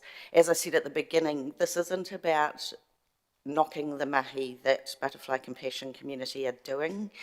It's about recognising that this proposal was about whether to support a lease agreement or not, rather than putting out there the work that they're actually doing. So our submission is purely focused on the proposal of a rent reduction or not. Okay, and so if I understand correctly, your main opposition is because you see it as taking money off other community groups? Yes. So... Or community initiatives, sorry, right. Madam Chair. So, are you thinking that it's likely that we would reduce, say, strategic priority funds or community initiatives funds or other things because we're doing, if we were to choose to do this lease? There is the potential for that, but there's also the potential for a precedent to be set for other community organisations to seek similar reductions. Okay, all right, thank you. I don't think there are any further questions. Thanks for your submission. Thank you for your time. So that is the end of the verbal submissions for the Butterfly Compassion Community lease, and so we've already voted to receive them. So we will now move on to the item 9, I think it is. Yep, the summary of submissions from 3. Thank you.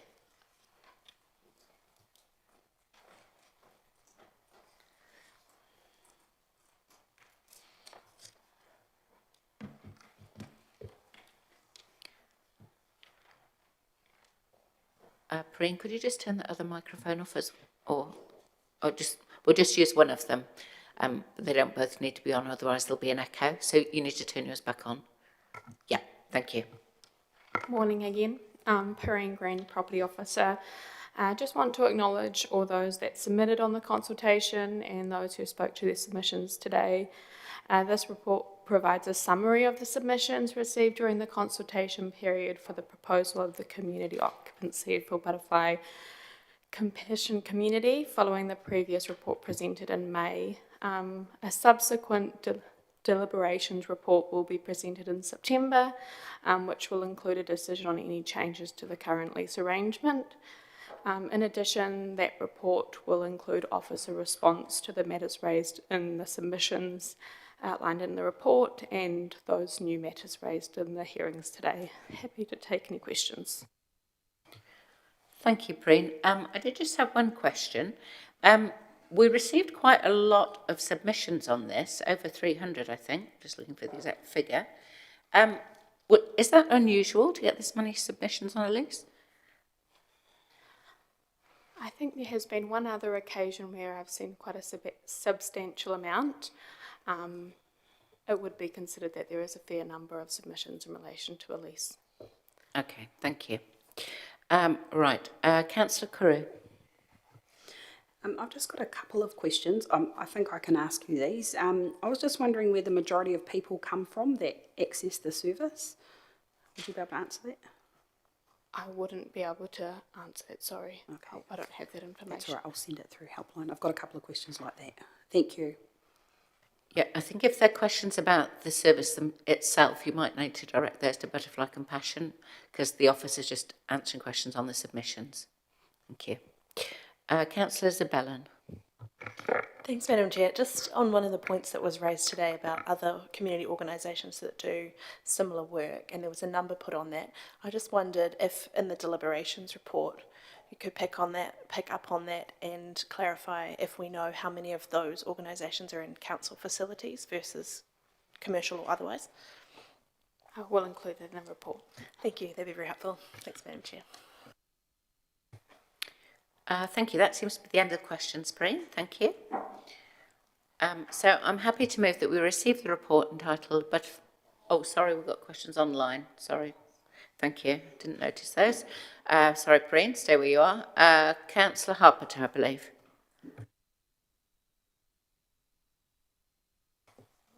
We can't hear you just at the moment. You might be muted, are you? Yeah, sorry about that. Thanks, Madam Chair. I just have one question, and it's to do with the point that was raised about, I just want to know if you could put in the report how many organisations have asked for a reduction in rent and how many we've actually granted that reduction in rent in the past few years.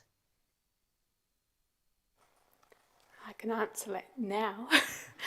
In regards from a change to a commercial to a community lease, there has been none other proposals that I'm unaware of. Been none or one? I didn't quite catch that. None. None. So this would be the first, so we would be setting a precedent. Yes, just noting that I think I raised in the last report that in regards to any other leases that we have available that are commercial, there is only one other lease that is being leased to a community group or a non-profit organisation. Okay. Thank you very much. Thanks, Madam Chair.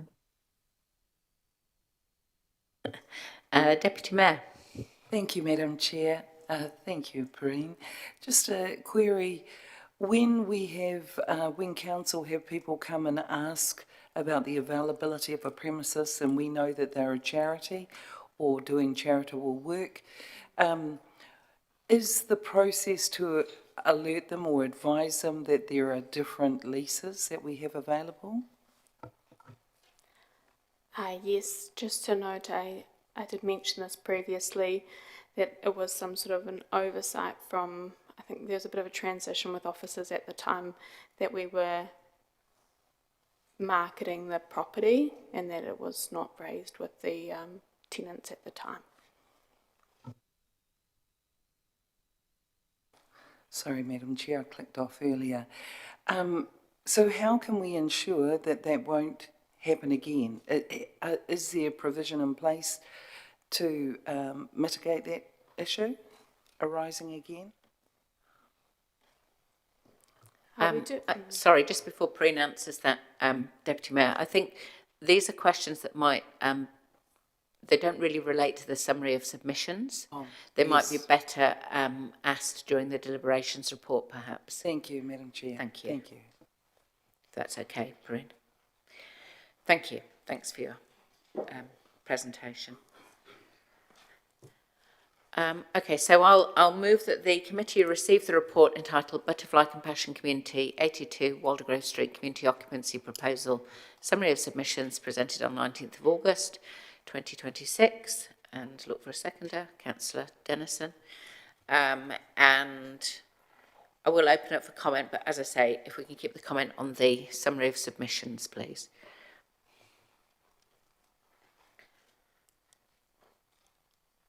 Okay, just a small comment from me, which is to say I was impressed at the number of community submissions that we received.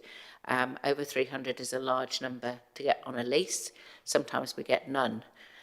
So I think that certainly says that there's a depth of feeling in the community about this issue. So it's interesting to note that. Right, no further comment. We will go to the vote. Thank you.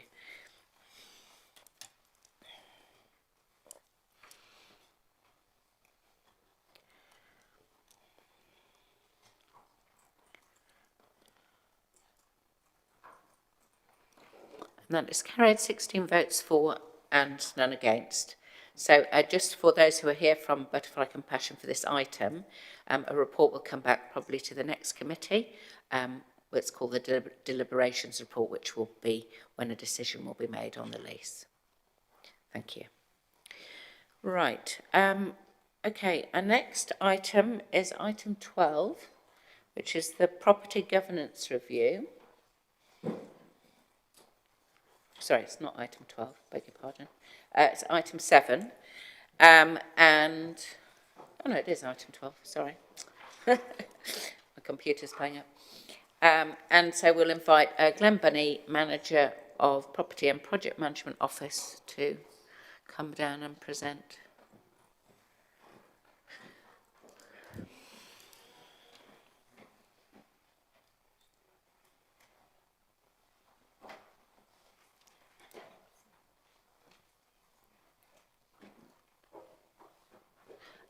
If you could just introduce yourselves, that would be great. Thank you. Kia ora koutou. Thank you, Madam Chair. Councillors, Glenn Bunny, Manager of Property and PMO. And I have today with me David Lambie from 22, who you've met through the last 18 months of work, and particularly the workshops proceeding today. I'd also like to take the opportunity to acknowledge colleagues in the Chamber who've contributed to this work up until today as well. It has been a team effort, contributions from our colleagues in community development, finance, the tenancy officers, and our property team as well. So today we're here, have the privilege of presenting, excuse me, the culmination of the last 18 months of work on future state operating models for the property portfolio and social housing. Over the last few decades, council has accumulated a substantial and diverse property portfolio. Today, we manage approximately $299 million worth of property assets across 76 sites. That includes community facilities, operational assets, strategic land, commercial property, and of course, our social housing portfolio. The review has identified that while these assets deliver significant community benefit, they are also facing increasing financial and investment pressures, and some of those are detailed in the report before you today. Council has traditionally managed property as a service function, and at large it is accepted that this approach has generally served the community well. We also readily acknowledge that not all activities are intended to break even or make a profit, and a financial metric is only one of several key considerations. However, the question now is whether parts of the portfolio should be managed as a strategic asset that can generate stronger returns and help fund future investment requirements.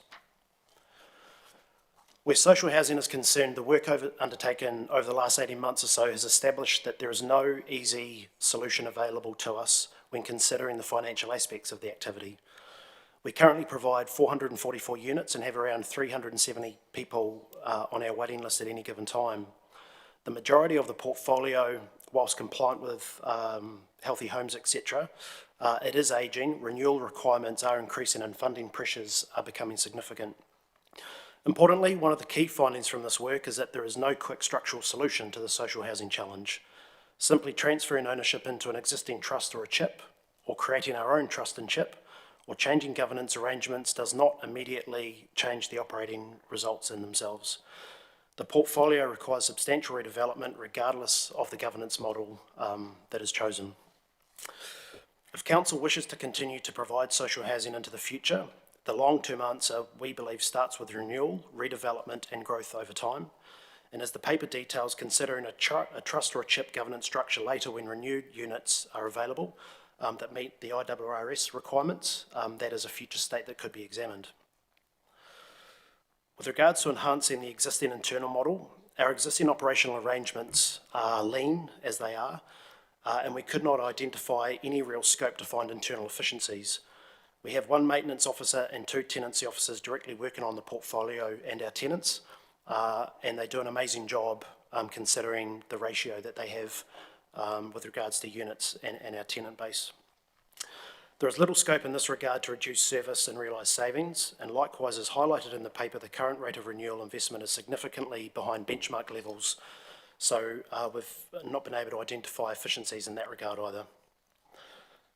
The only option identified through the work in terms of an enhancement to internal circumstances are rental increases, which we acknowledge would be a difficult conversation to have and would have an impact on our tenants moving forward.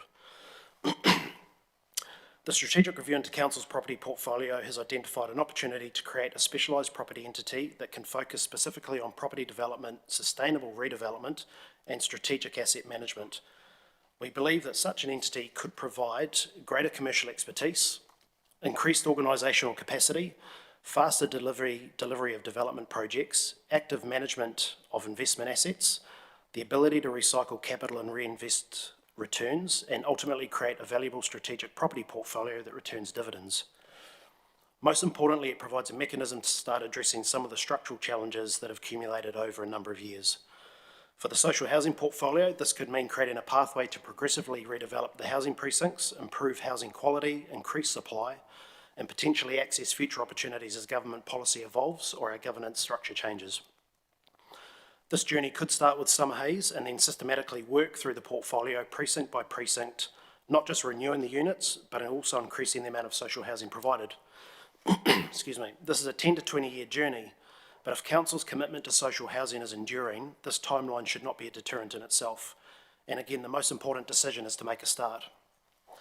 There is also an opportunity to be active across the housing continuum, if that's the will of the Council, where each renewal project could assess social housing in a mix with other typologies, including discounted market rentals, first home owner products, and market sales. This approach would benefit the social housing portfolio, but also provide increased housing supply of different kinds and continually contribute to the strategic property portfolio, as I've mentioned, generating a dividend that can be reinvested or directed to other activities. Excuse me. So today in front of you, you have 4 options. A status quo option, the option to develop an internal capability, possibly with an advisory board, a separate property entity and transition to a CHIP at a later date, or a separate property entity with social housing retained by Council as it is today. As per the interim findings report and as discussed at the workshops, the default future of our current approach is considered to be suboptimal when looking at these options. Council does, however, have an opportunity to interrupt that scenario and start building towards something that can deliver benefits in a number of key areas, including improved social housing stock as older units are replaced with more modern accommodation, increased housing stock as higher yields are realised through the redevelopment of the existing precincts, improved financial outcomes over time as renewed social housing units are eligible for rental subsidies in relation to that future trust and CHIP option if that was preferred by Council. A mix of housing typologies held and offered by Council assisting a broader consideration of the community seeking secure housing, including essential workers and first home owners. Improved performance for the investment and commercial property portfolio, a development ability to continue with Council's ambitions to create high quality residential developments such as Tamakuku, and ultimately the creation of a strategic property portfolio returning dividends and creating non-rate revenue for reinvestment. Happy to take questions, Madam Chair. Thank you. A couple of questions from me to start with. Why can we not redevelop our social housing ourselves as we did with the Papaioa Place model? Why does it require to be a separate CCTO to do that? Good question. We could continue to undertake that activity internally without creating a CCTO. The officer's recommendation with regards to CCTO is it gives a concentrated, specialised entity that could maybe work through those challenges and opportunities more effectively and in a quicker time than maybe doing it internally amongst other activities and challenges and considerations.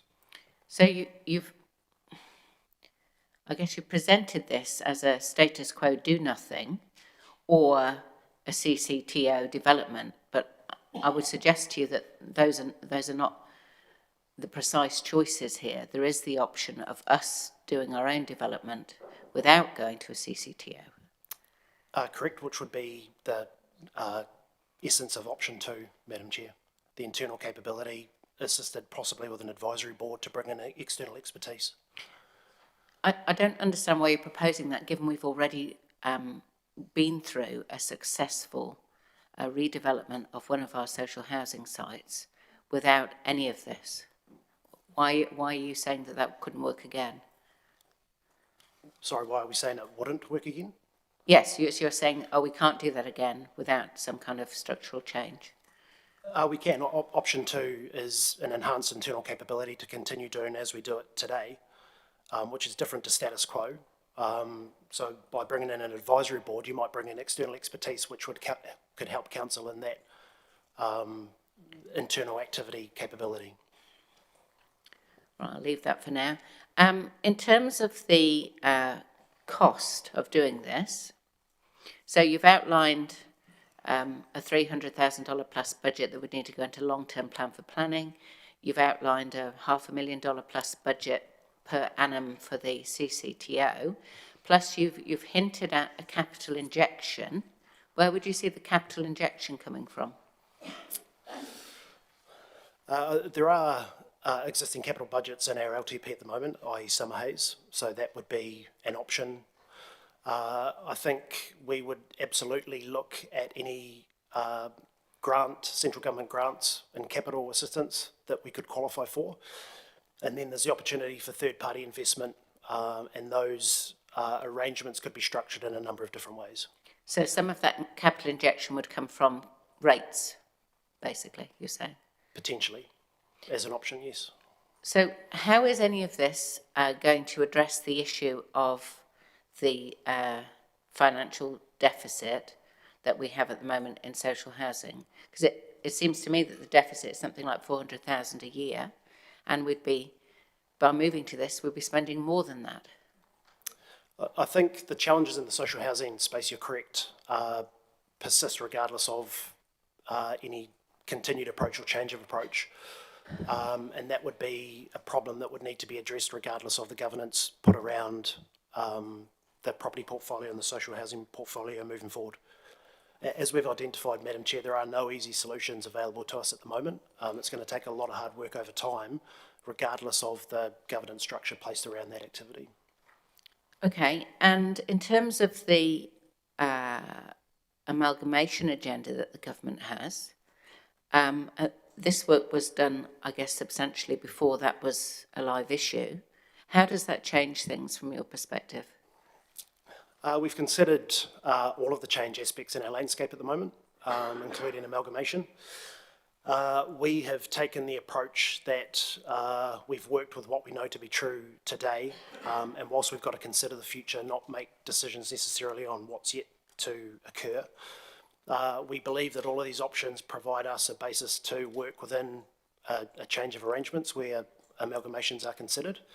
But as the report details, we also suggest that we should be looking to our own interests now and making sure that they are protected regardless of what decision is made today, so that Palmerston North City Council's interests are maintained moving forward regardless of amalgamation.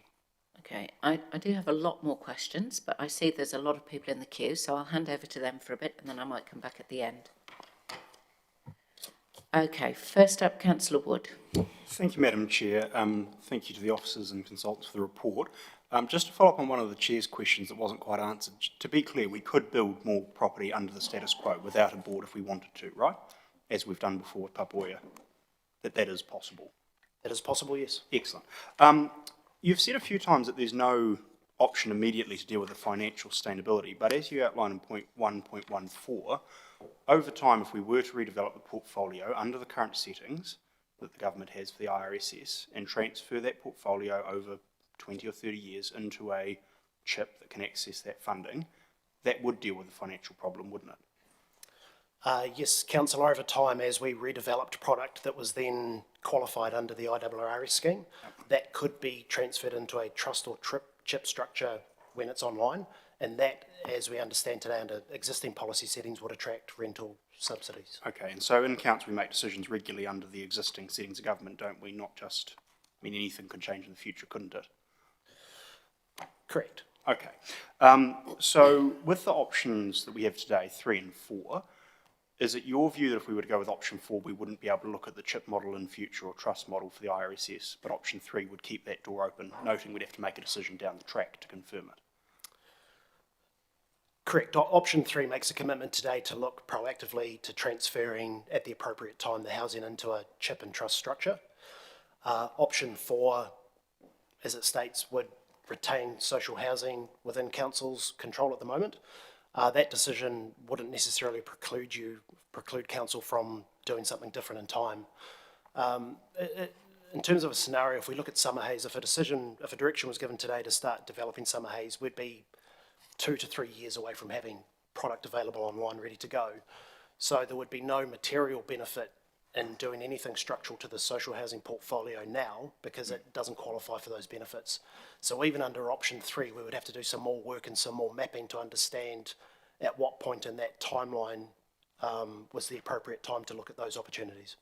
So in terms of the option in front of us today, though, that's the only one that provides a pathway to better financial sustainability in terms of the operating costs of our social housing.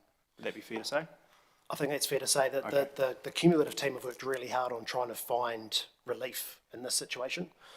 And again, I state the financial metrics are only one way of assessing or measuring the portfolio, but we have challenged ourselves to try and find a way to continue to do what we're doing as a minimum, if not enhance it, but try and find a structural solution to address that deficit that we realise every year, because that doesn't benefit anybody necessarily.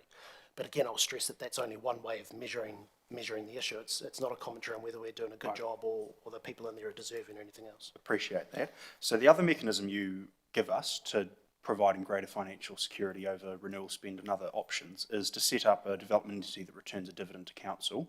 You give some examples of that on page 167. Napier Council, the Ahuri Investment Management, Hutt City Council, Urban Plus, Far North, Auckland, etc.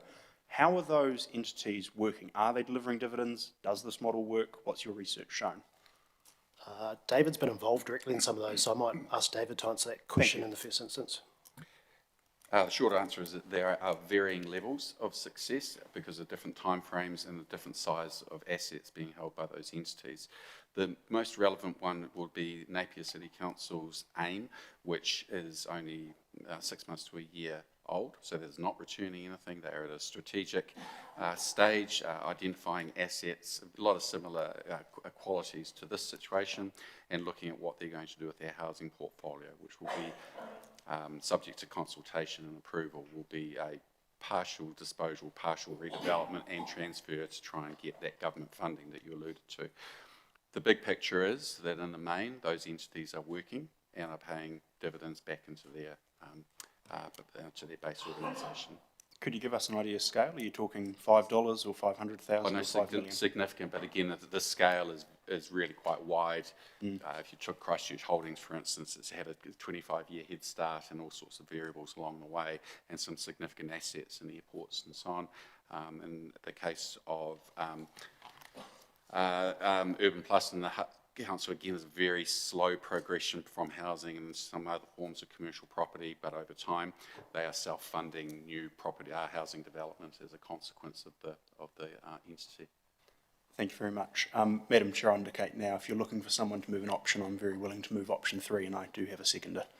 I'll leave that to you for later. I'm certainly not looking for an option at this stage. We've barely started questions, Councillor Wood. Councillor Bowen. Thank you, Madam Chair. Noted. Thanks for the report, Glenn, and for all of the massive work this has been over the last 18 months. So recognising the interest is largely in the room around the social housing portfolio and the implications for that, I'm afraid my interest is slightly not that. I'm interested in option 4, just saying, not moving anything. And I think, but my concern there is in option 4, you talk about selected property assets, the in-scope portfolio. And I know this came up in the workshop, but I still don't have clarity about what is the in-scope portfolio. I wonder if you could speak to that for me, please. Thank you, Councillor, for the question. I'll start and then David might add some further context to it. So when we talked about the in-scope property for the assessment, we excluded community facilities, etc., because the purpose there is different, right? It's there as a service to the community, not intended to be run as a commercial activity, and certainly the bottom line isn't the primary consideration when looking at the out-of-scope properties. But when we think about the in-scope properties, it's the likes of Tamakuku. Now, I know there was some confusion about how we excluded that from the modelling, but that's because that financial modelling had been realised. The activity, if a CCTO was supported today, you know, it would be suggested that the balance of the Tamakuku sales could transfer to the CCTO. Existing investment in commercial properties like our tenancies in George Street, they would be a candidate. Existing development, land that's been identified for development, e.g. Summerhays and Huia Street. The CCTO could lead the commercial interests of council, for example, in the Church Street conversations, where we're looking at what could be a higher and better use for that asset. There's others like the Holiday Park, the Forestry Block, those things that are held as a strategic commercial entity that we intend to return, you know, monies back to council. They would be the starting point. We haven't gone too much further with assessing what else would go in as a starting point, because I think that needs several further conversations, and some activities and properties that could go in have multiple purposes. So we would have to have engagement and conversations and spend a lot more time mapping those out. And there are other initiatives like inclusionary zoning, which we could introduce to the district plan, where a developer could opt into a scheme whereby they can realise an increased yield above and beyond what they get naturally. They retain some of that, and then some of that land is gifted to the CCTO or a future trust in perpetuity. So there are lots of different things that can contribute to this over time, and that can be an iterative process too. So we don't have to get it all right on day one. We can continue to work and evolve it as different opportunities or pressures arise. Okay, thank you. So in your report at 1.8, you talk about, 1.8, 1.7, the high-risk earthquake-prone buildings, including CAB, library and Regent Theatre. So are those in the in-scope portfolio? I wouldn't suggest so, no. The tenancies under the library would be, but that's a future conversation. Okay. So whatever option we go with apart from status quo, this will be part of consultation in the LTP. Correct. How, I'd imagine, to get to that consultation point, we're going to have to decide what's the in-scope portfolio. How do you see that happening before we take this to community? So David and the team have been working on the interim findings report and the full asset strategy and assessment. That document's not too far from being complete, so that would be the cornerstone of that consultation piece. And how would that then relate to, say, the strategic assets list that we also consult on through the LTP as part of our financial suite of documents? Good question. We'd have to make sure that they're integrated, or at least are conscious of each other, so that we don't cause unnecessary confusion, and that it's clear what we're asking the community through that process. But a well-made point. Okay. Okay, I might come back in, Madam Chair, but I'll leave that. Mayor Smith. Thank you, Madam Chair. Thanks, gentlemen. Would Arena be part of that in scope? I think Arena should be considered so that it can be deliberately discussed and included or excluded for the right reasons. We haven't promoted Arena as being part of the in-scope. I think there are lots of conversations and not sensitivities, but aspects of that need to be discussed, and certainly even at officer level we haven't really lent into that space yet, but there are aspects of the Arena activities that are profit-making centres or seek, they're there for revenue, so yes, that should at least be a conversation, I'd suggest. Okay, and just looking at the option 4 model, and that has some interest for me as well, is the commercial side of that, the CCTO, minus the social housing, could that entity then be utilised to leverage or build, say, Summerhays and get that out of the ground? Yes. Okay, all right. And possibly Huia as well? Correct, yep. Okay, good, thank you. Councillor Barrett. Thank you, Madam Chair. Thanks, Glenn, and good to see you again, David. A few questions here. I guess the first is with CCTO. What, if any, new powers does the CCTO have that we don't already have as council? Good question, Councillor. I don't think it has new powers. I just think it's a different architecture and ecosystem to work within, which might deliver different outcomes, benefits than working within the local government framework provides us. Just in terms of the cost of capital to a CCTO, we've had obviously the airport come back here looking for money at this table because it was where the lowest cost money was. Is that the same thing here where we would be being asked for capital? It would certainly be part of the mix moving forward in the conversation. So there are a number of ways that the CCTO can raise capital, and David might be able to speak to some live examples that he's been involved in.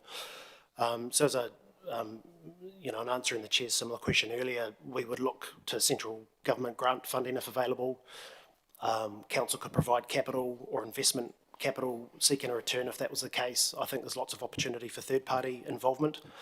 So I think depending on the development activity or project at the time, what our pressures are, what the potential opportunities are, etc. On a case-by-case basis, you would look across the landscape and see what mixture of those funding aspects suited us best for what we were trying to achieve. Thanks. Can I just add to that? I think there's a long and short-term view. Clearly, seed funding is a question that's being discussed. Seed funding can be also considered as surplus assets that are not going to realise long-term return or have a community-facing function. And there would be some early targets, and that would just be weighed up against whether that would be more beneficial than drawing on council's rate funds, essentially. But we would see a scale where initial funding would be at 100% and would scale down over time as the CCTO became self-funding. Thanks. I understand there's already CHIPs in the area? Like geographically, there's already CHIPs working in and around Palmerston North? Yes. Do we need to incur the cost, et cetera, of a CCTO to get to a conversation with the CHIP, or could we just have that conversation? Through Discovery, for the last year and a half, we've spoken to lots of those trusts and CHIPs right across the country, not just in the region, to try and get the input from the best and brightest and see how they're doing it. If a trust and a CHIP model was part of our future, there are existing partners out there that have gone through that exercise and expense of forming their organisations. So yes, you could partner with those at a future state, and that would avoid the expense of setting up your own. I spoke to one of those entities last week, and their experience was 2.5 years and over $250,000 to get registered. So it is significant. Thanks. In terms of the options that are there on the screen, have we done net present value or any type of financial analysis across time? Not yet, no. When would that happen? It'll be one of the next work packages post the decision today. We've tried to balance.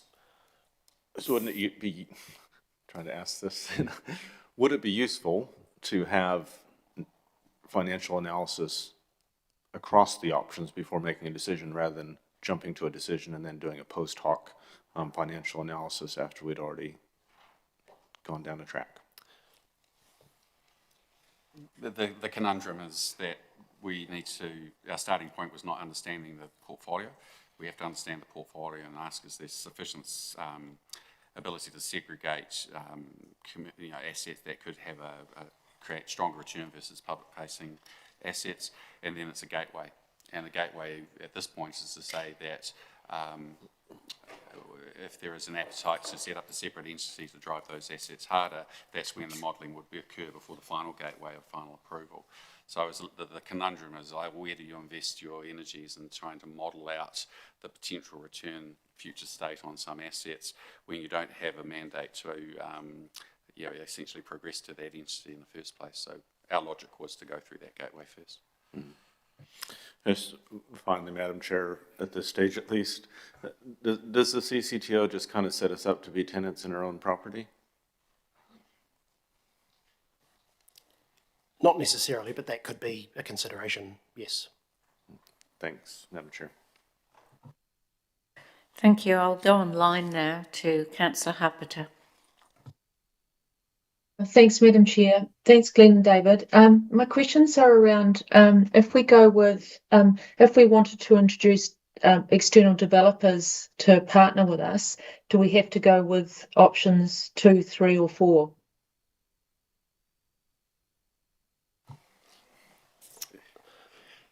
The good question, Councillor, thank you. The opportunity to partner with external investors or developers is agnostic of the governance structure around the activity.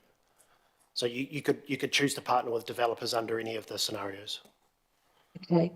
Second question is around accessing the central government funding.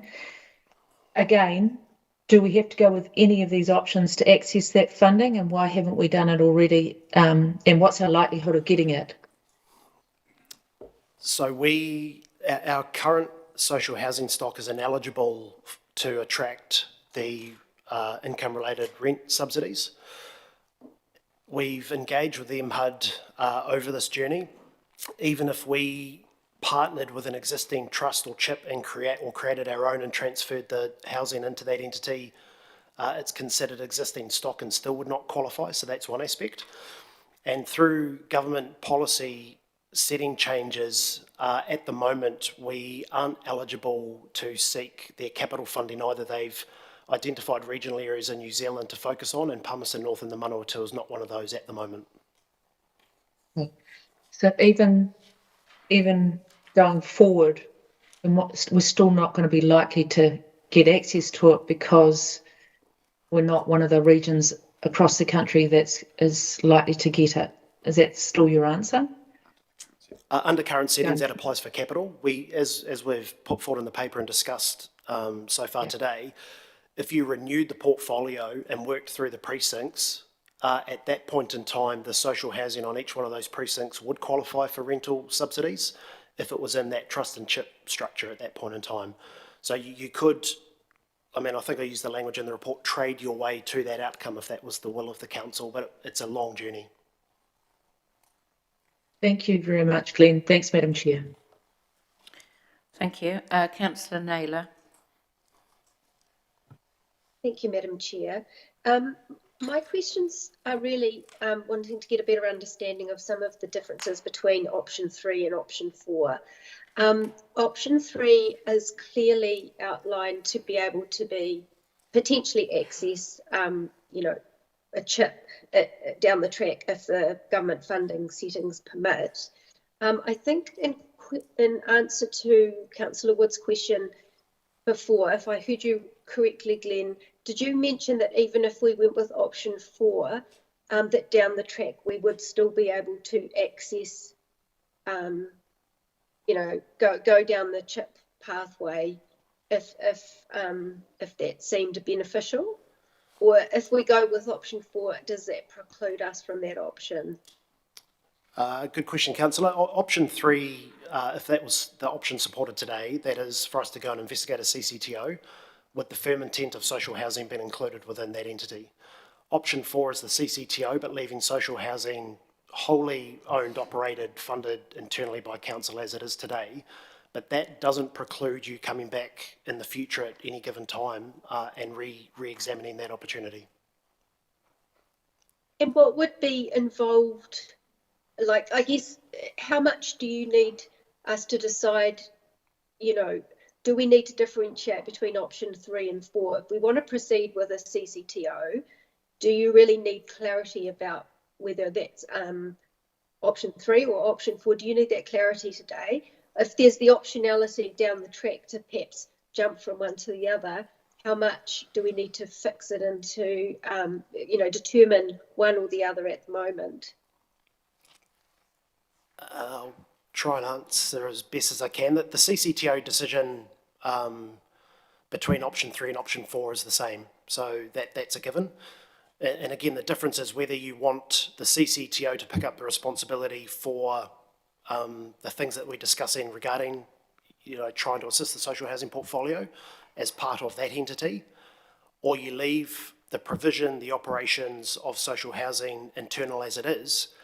But even then, the CCTO could become the developer of choice on behalf of the housing portfolio and would, if it was asked to, would start looking at how we renew, redevelop, increase, improve the portfolio through the CCTO on behalf of council. Excuse me, Glenn, sorry, I think the Chief Executive wanted to make a comment on that question. Yes, through the Chair. Actually, again, Glenn just covered that off quite nicely anyway in relation to that one. So it really, the option 4 is just being presented to you just to provide a bit of a pathway that, social housing could be included at some other point in time in relation to that. Councillor Naylor, have you got more questions? Yeah, sorry, I'm a little bit unclear. So are you suggesting that option 4 could go down the same track as option 3, but just not yet? Is that what you're saying? Potentially, councillor, yes.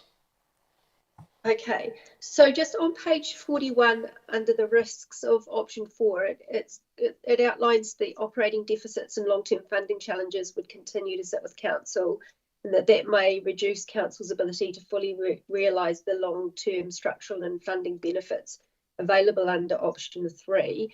So is it your opinion that we would have the potential to achieve more under option 3 than 4?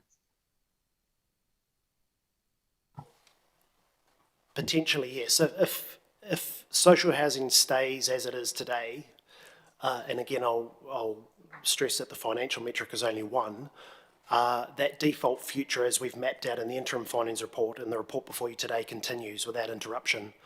And so that we're not misunderstood, that the team collectively are very motivated to find a better way, an improved way of managing the social housing, addressing the deficit, finding the way to fund and renew the portfolio.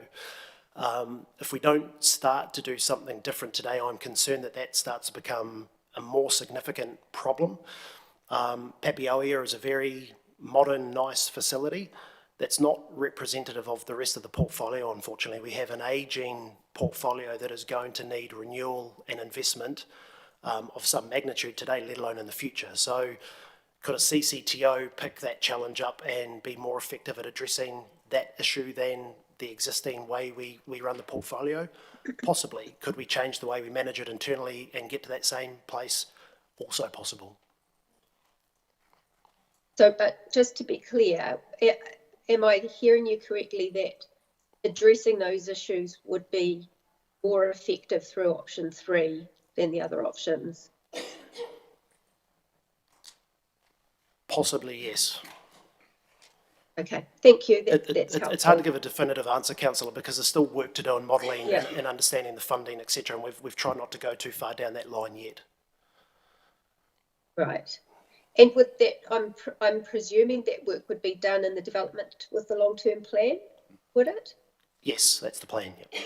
Yep. Yeah. Okay, thank you very much. Sorry, Glenn, just to follow up there, what would be stopping the development of social housing under option 4?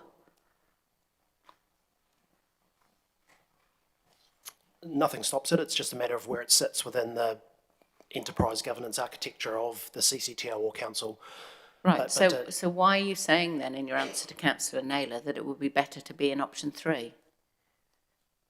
I would suggest that the function of a CCTO could possibly do these renewal projects more effectively than carrying it in-house, where there are multiple activities, focuses that we work on. So the dedicated focus, the expertise in a CCTO as a professional developer, we are suggesting would be a more effective mechanism than within council itself.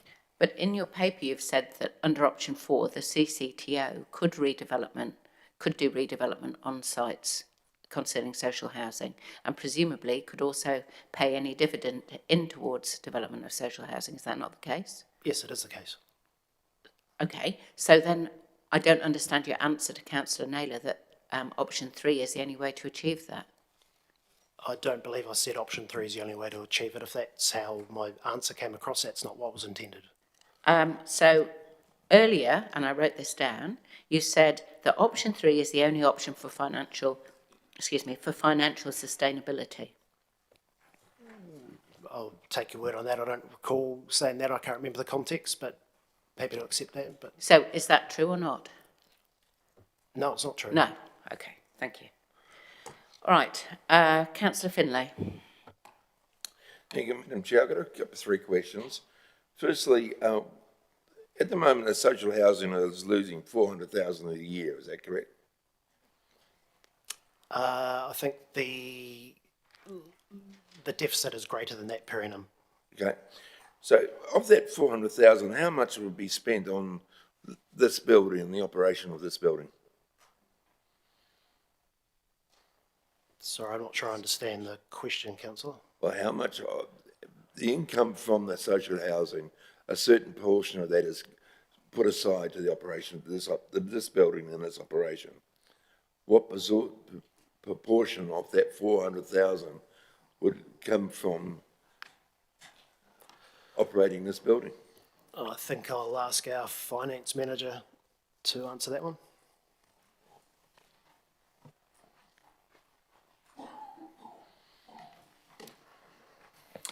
Good morning, Councillor. Scott Manser, Manager of Finance.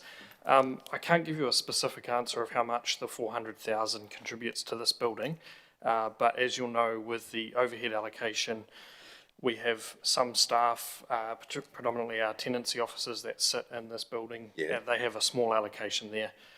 It would be proportional to the rest of the overhead balance, so I'm not sure I could definitively give you a specific answer. So some of it would be spent on electricity and upkeep and et cetera, et cetera. Absolutely, but the predominant costs in the social housing portfolio relate to the assets that sit in the social housing portfolio. Okay, thank you. Okay, and that was that question. And another question, you talk about government funding. Now, we're heading into an election. Government funding could change tomorrow, couldn't it? And have we ever thought about lobbying government? And what have we done about lobbying government about looking at accommodation settlement? Or has local bodies ever lobbied government over it?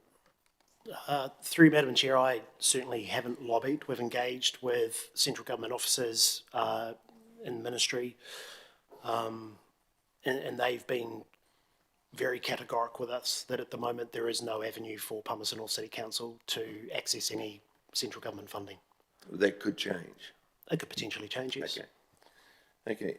Now, you talk about the ageing of the other units other than Papio Place. Now, I have a very clear memory of what Papio Place was like before we did it up. I actually got the council because of it in the first place. And I've been around most of our units, or not every unit, but all the different blocks of them, and seeing people in them. And most of what you would call ageing, I think, are in very good condition. Would you agree with that?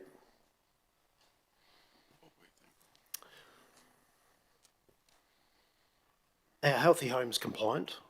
Across 450 odd units, you're going to have some variability of conditions. Yeah. Some are in better shape with regards to wear and tear than others. Yeah. I think most of our tenant base appreciate the quality of the housing. It's warm, it's generally weathertight, but we face issues with regards to proactive maintenance, which is extremely hard to fund. We have a restricted reactive maintenance budget, which the team do the best they can with.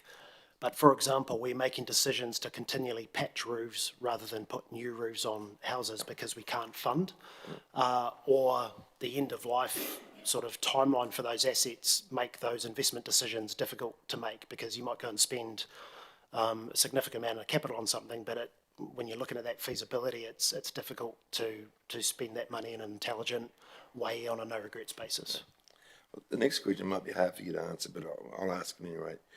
You went around when we finally did something about Papio Place and did it in bits and pieces.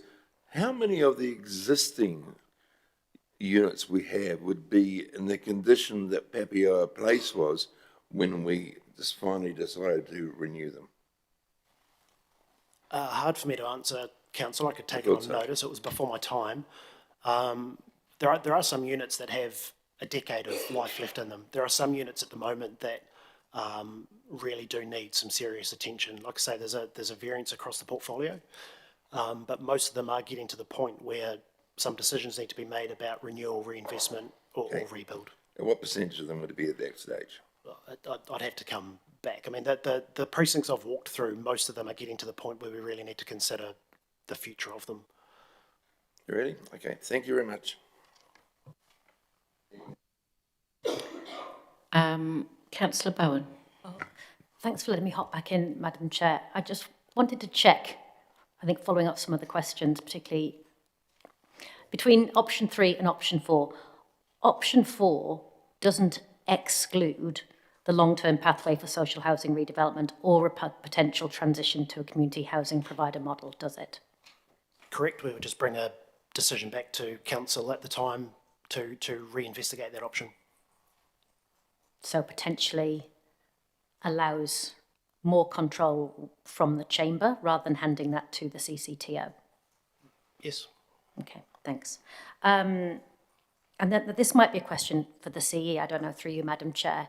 As you alluded to in your questions, as we move into a potential amalgamation scenario, how do we know how CCOs, CCTOs would be treated under an amalgamation scenario? Is there anything there we need to consider in this decision? Through the chair, no, there's no other changes been talked about through creation of CCTOs or CCOs and those sorts of things. Those parts of the legislation would still remain in place, if that's what you're asking specifically. I suppose what I'm asking specifically is, does this provide us with an opportunity to protect Palmerston North's assets? Yes. Thank you. Councillor Carew. On page 112, it just talks about the key assets again, which is what Lou was just talking about. I was just wondering, out of that stuff that needs that incremental maintenance, how much of that is actually social housing?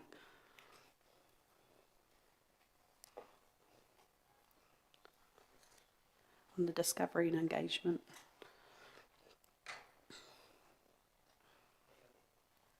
Sorry, thanks, Councillor. Are you on the attachment or are you on the report? Sorry. Attachment, sorry. That just says what are the key assets that are approaching decision points where incremental maintenance is required. So those key assets, are the majority of them social housing, or is it other places in the portfolio? No, we have similar considerations across other assets in the portfolio. The library and the Regent Theatre, for example, this building, Te Manua, there are considerations and a number of assets within the property portfolio. So the social housing wouldn't be the major concern right now? We have legislative requirements for the earthquake-prone buildings, for example. There's a real driver there with a finite time frame, so we have to prioritise those investigations and those decisions.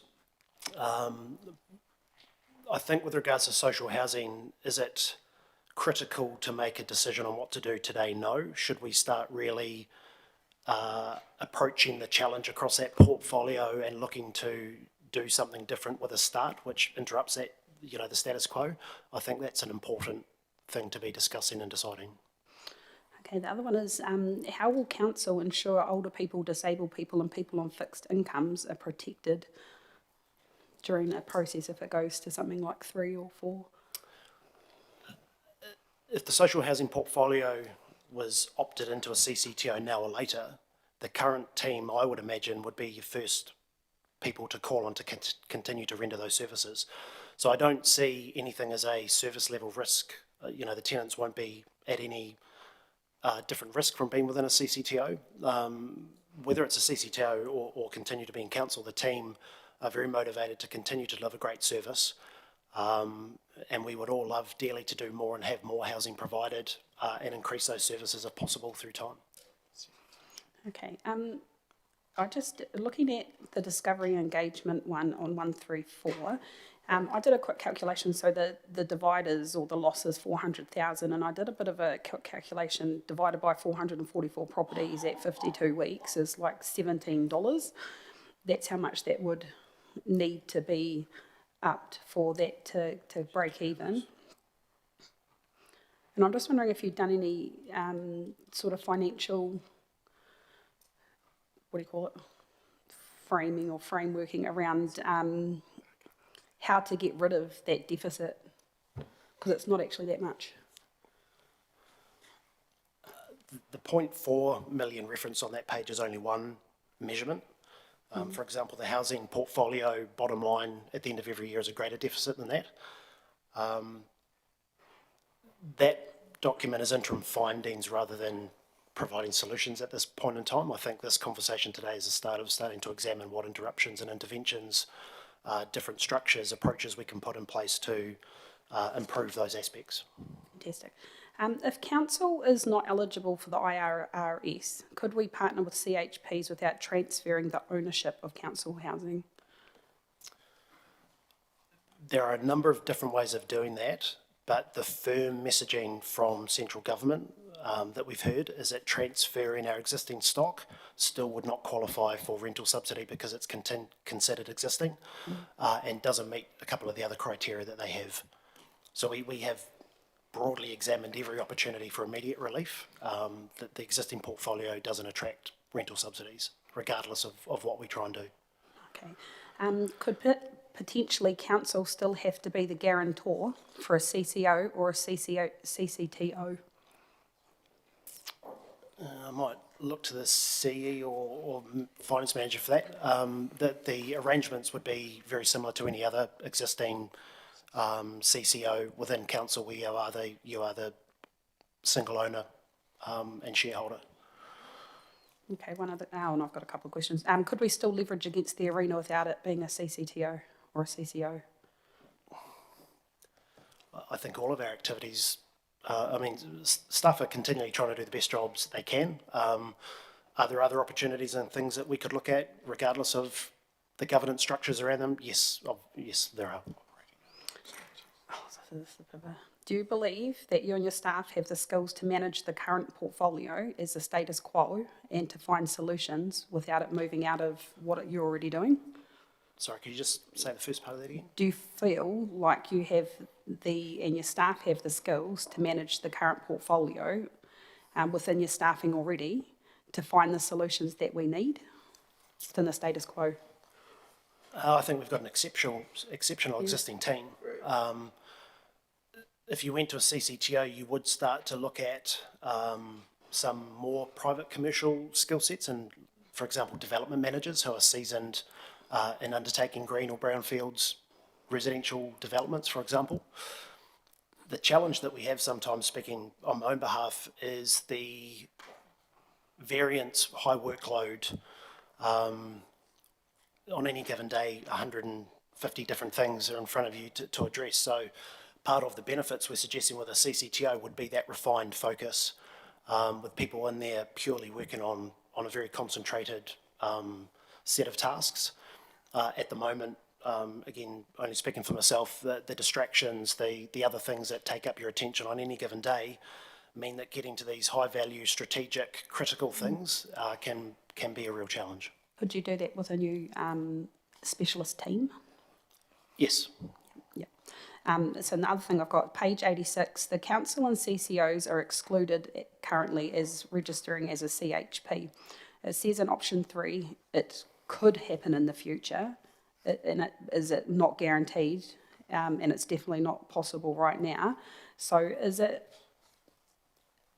what I'm asking, is it guaranteed, if we move it into option 3, that in the future we can actually even do it? The current policy settings are quite clear in that we don't qualify. That our stock doesn't qualify, so it almost becomes a moot point in that regard. I certainly can't comment on what might happen in the future, post-elections, change of governments, etc. Yes, things could change. I think the challenge for us is to try and present options for you all to make decisions that maximise what we can do under current settings, but provide us the flexibility and agility to adapt should things change in the future. Thank you. Councillor Dennison. Thank you, Madam Chair. Just in your summary report of straddling page 42 and 43, in 1.6 it mentions around the investment should be between 2 and 3% for replacement, and it's given some figures and showing a 17.8 million suggested 3% against the assets, and we've only got 3.1. So it states there. Can I understand when we're talking about in 1.10 the social housing shortfall of the 47.4 million, is that incorporated into the 1.6 figures or is it additional? When you're separating out the social housing portfolio? It's a subset of incorporated. So it's incorporated. Okay, I just wanted to be clear on that point. In the long-term planning, are those shortfalls proposed to be brought forward into our long-term debate to find capacity to actually get ourselves back on track? Because it seems quite concerning that we've got a major lag there. What's the proposal from officers for us to start considering this shortfall just as a fundamental thing to deal with? I think certainly we could, through the LTP process, introduce different options, pending what direction you give us today. The underinvestment is measured against a benchmark, which we've been conservative on, but I think it makes the point that we're probably not investing enough in that portfolio at the moment. So we would challenge ourselves to look at what opportunities for rationalisation we've got, where we can become more efficient in the portfolio. So start to try and right-size, that's part of the equation, and look at other funding sources and how we balance those pressures and requirements against everything else that we need to do and would like to do in the next version of the LTP.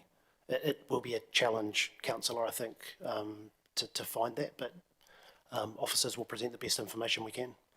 I can see that coming to a point of hamstringing council if we were to incorporate that. Can I understand the CCTO funding opportunity? Is there, like the water entity, where they can actually leverage a higher headroom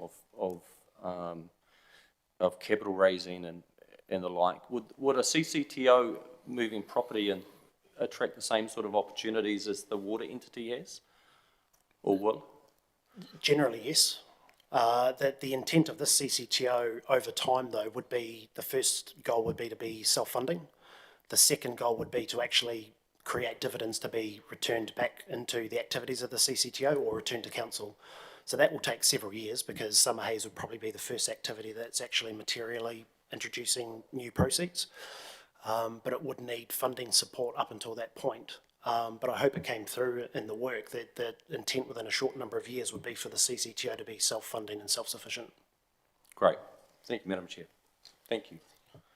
Sorry, just over to the CE for a minute there. Yeah, just through the chair, just on that one, obviously City Water is created under a different piece of legislation as well. So it does have some other rules about headroom and those sorts of things that, so probably the easier reference for us is P&AL, similar to that. Councillor Wood. Thank you. Sorry, just a clarification after Councillor Kuru's questions, because I think it's important to note. To be clear, Council couldn't establish a chip that we fully owned and even transfer new stock into it and gain the IRSS. That's correct? If it was owned by Council, even if we transferred brand new stock, we couldn't access the IRSS. The distinction is entirely arm's length governance. So you'd have to set up a trust scenario that ran the chip at arm's length from Council. Yes, and that is permissible under the current settings. If we were to set up a trust that ran a chip that we transferred stock into, if it was new, would, under the rules today, be able to access the IRSS. That's correct. Yes. So, okay, thank you. I thought that was important to clarify. Okay, just a couple more questions from me.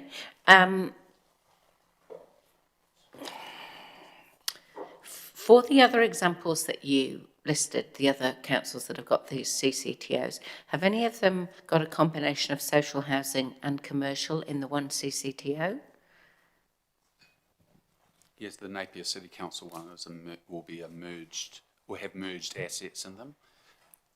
Sorry, what do you mean by merged assets? Meaning there'll be housing and commercial assets. Right, okay. Yeah. And how is that working for them? It's only just been established in the last 12 to 6 months. Again, they have a slightly different social housing strategy, where it is perhaps not as comprehensive as this council's. So it's partly still subject to consultation. Okay. And the other question I had is, how much overhead is assigned to social housing every year?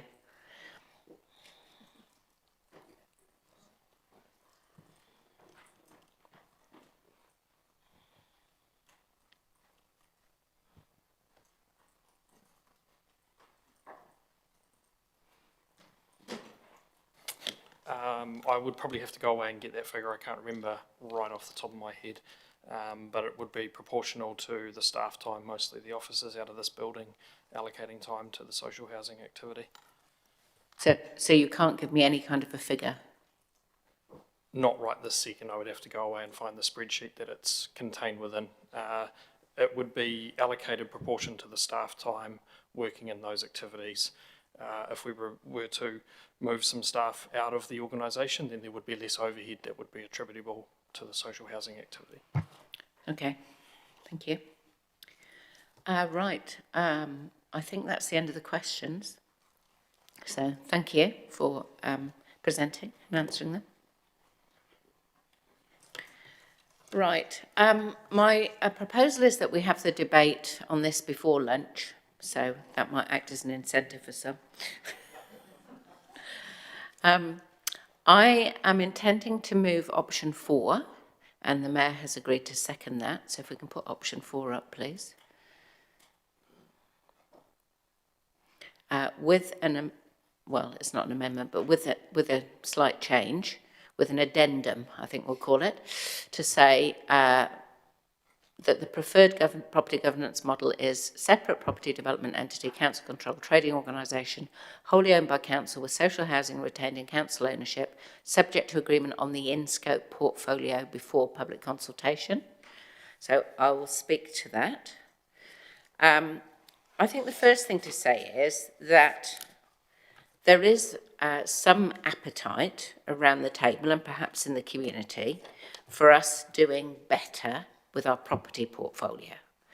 And I'm certainly open to us leveraging the commercial property as best we can for the good of the city. And it seems to me that this is a reasonable option to do this. What I'm not open to is including social housing in with a commercial entity. They're two different kaupapa, completely. And I'm as eager as anybody to get some redevelopment of our social housing portfolio, to maximise what we can to make it, you know, reasonably cost neutral.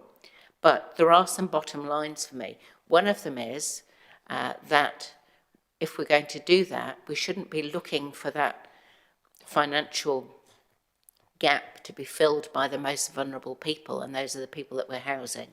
So I'm just not open to things like going to market rent or that type of option to fill in the gap.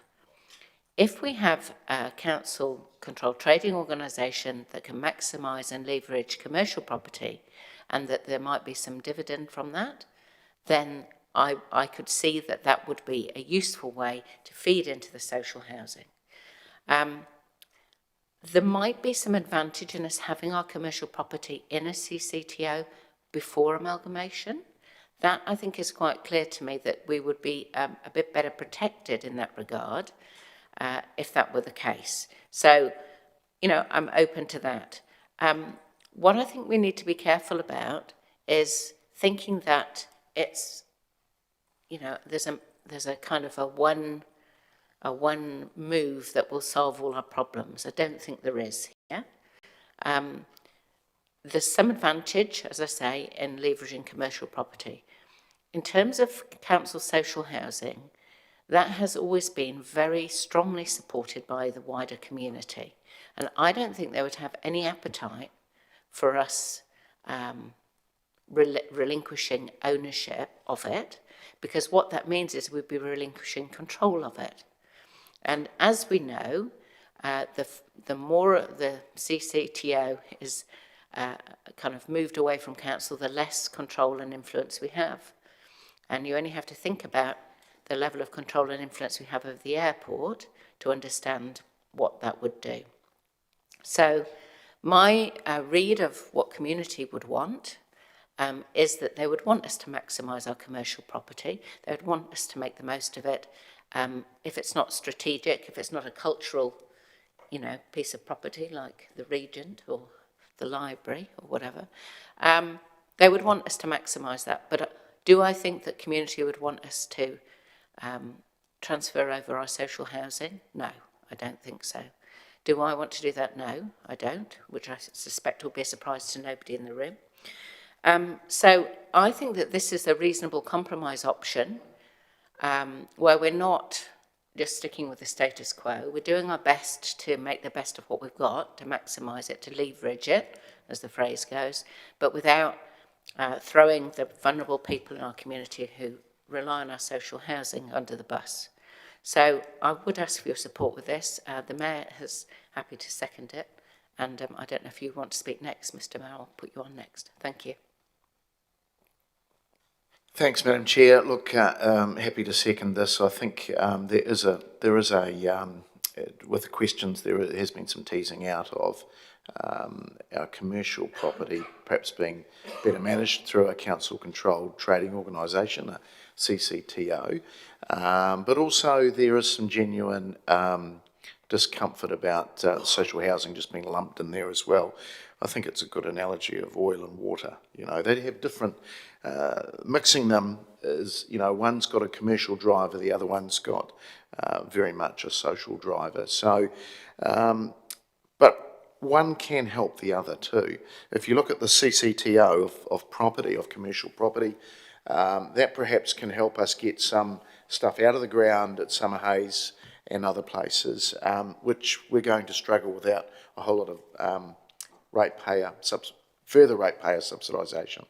So what's in scope of our commercial property is interesting too, and I mean there was a bit of mention of properties there, Tamakuku Terrace, Church Street Car Park, George Street Shops, possibly Convention Centre, Holiday Park, Forestry Block, CBD shops around us here, possibly parts of Arena. Look, I mean, all of that needs to come back and be discussed, and obviously with public consultation as well. But look, I think this is a good move, because as things are changing in our landscape, we do need to be agile and position ourselves. We do hold a big portfolio, you know, it's nearly 300 million, and you know, the officers and the consultants have identified that some of it's really well done and other parts could have some improvement. So I think this is the best option for us. Still gives those that want to do more in time, there is an opportunity to perhaps have another look at things as well. But this, I think, is the best option for us at this point in time. So ask for your support. Thank you. Councillor Bowen. Thanks, Madam Chair, and thanks, colleagues, for the really interesting questions, and to the officers for the huge amount of work that's gone into this. I'm really happy to support option 4. This is our preferred governance model, subject to community consultation.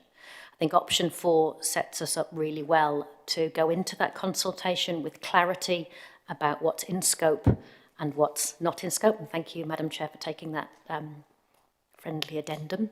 Just to clarify that, as you said, as Chair, I know you're very well aware that social housing ownership by council is one topic which is guaranteed to exercise the community in one way or another. And I've certainly sat through many debates with placards in the gallery. So I know that our community has views on it. I think we will hear that through the consultation about whether people feel this provides enough protection or whether we could go further with community support. But at the moment, I don't have confidence that we could go any further than this with community support. I think it's important that we test that from a position of being open to hearing all responses to that through our LTP consultation. And recognising again that that's going to cost money to set up, and people will have a view about that as well, that we're asking people to make a balancing judgment there, I suppose, and bring that feedback back to us. So I'm pleased that we will agree what's in scope before we go out to talk to our community. I think that helps us to have clarity about that conversation, to put people's minds at rest that we're not selling off the family silver, whatever people think the family silver is. And I'm also particularly sensitive, I suppose, as many of us are at the moment, and the Mayor alluded to this in his comments, that we are in a really unsettled times in local government, and that will come through in lots of the decisions we're going to make over the next year or so as we go into the LTP, that we need to step carefully so that we protect the assets of Palmerston North while being open to the benefits of a potential amalgamation conversation.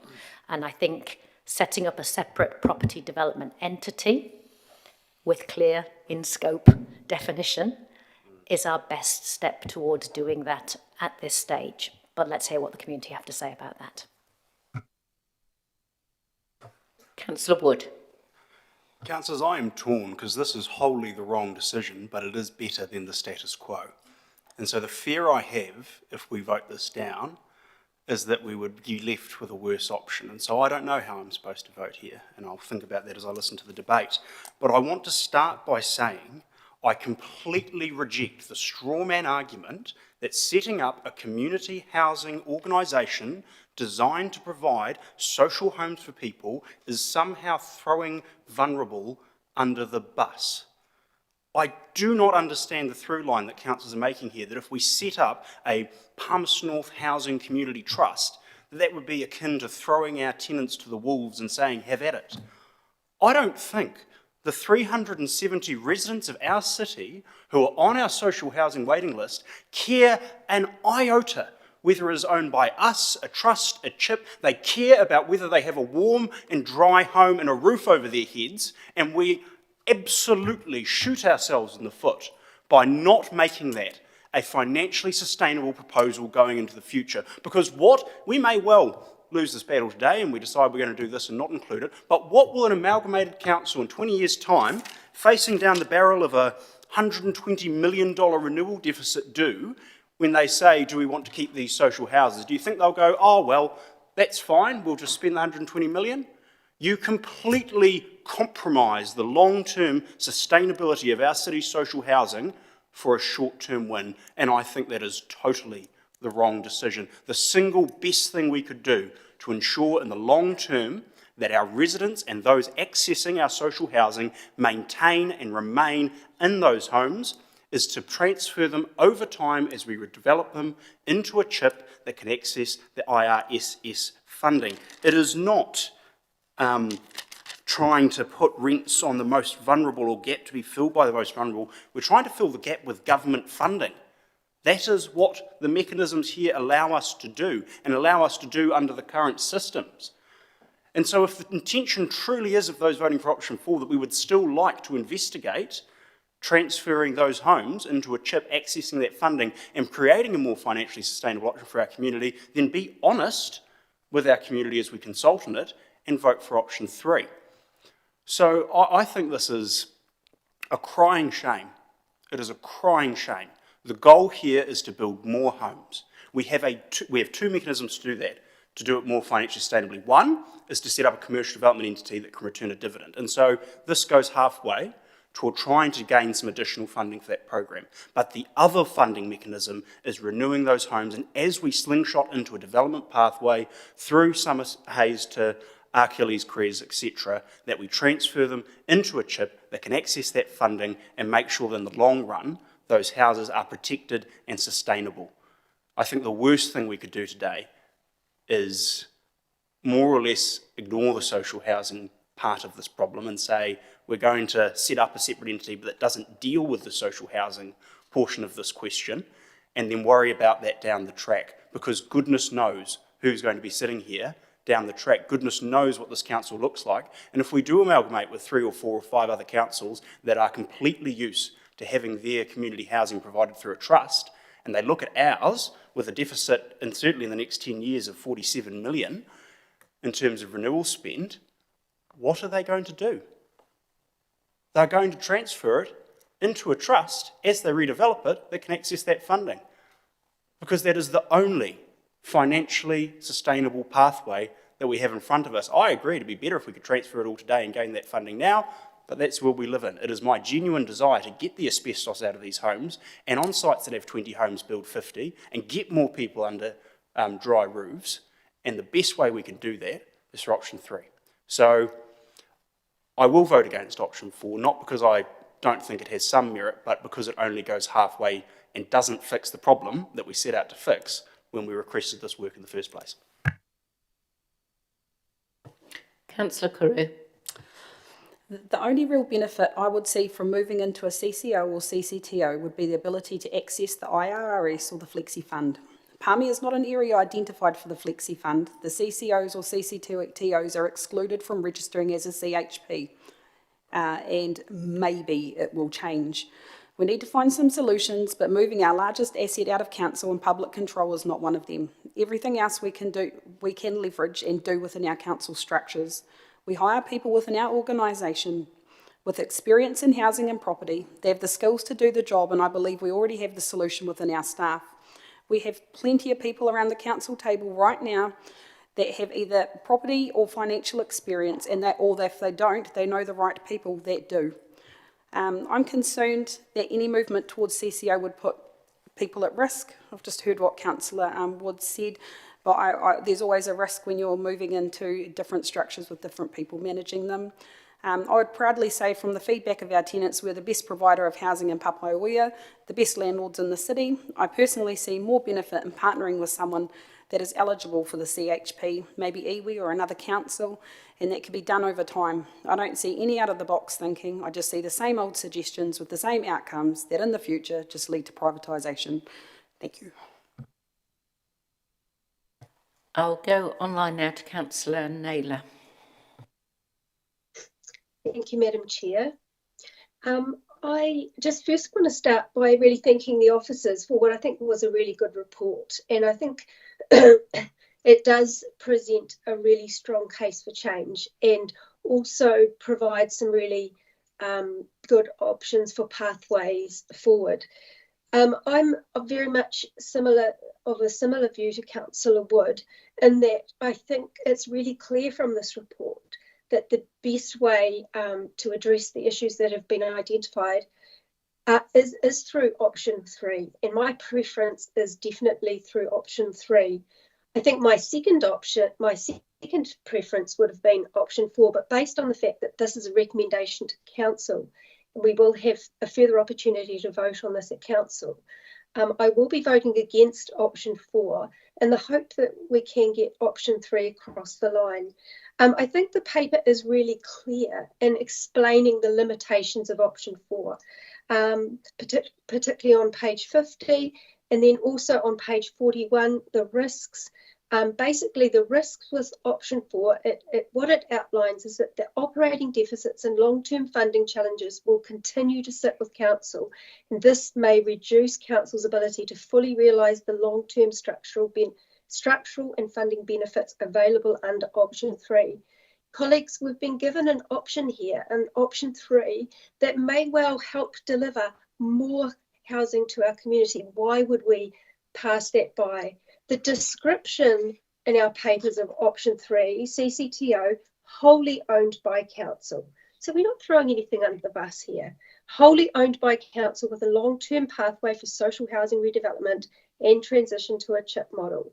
We've seen this demonstrated really successfully in other places, and I just think it would be short-sighted of us to limit the options of perhaps being able to realise our aspirations for our community through an option that is clearly has a stronger ability to deliver on those aspirations. So I'll be voting against option 4. Councillor Dennison.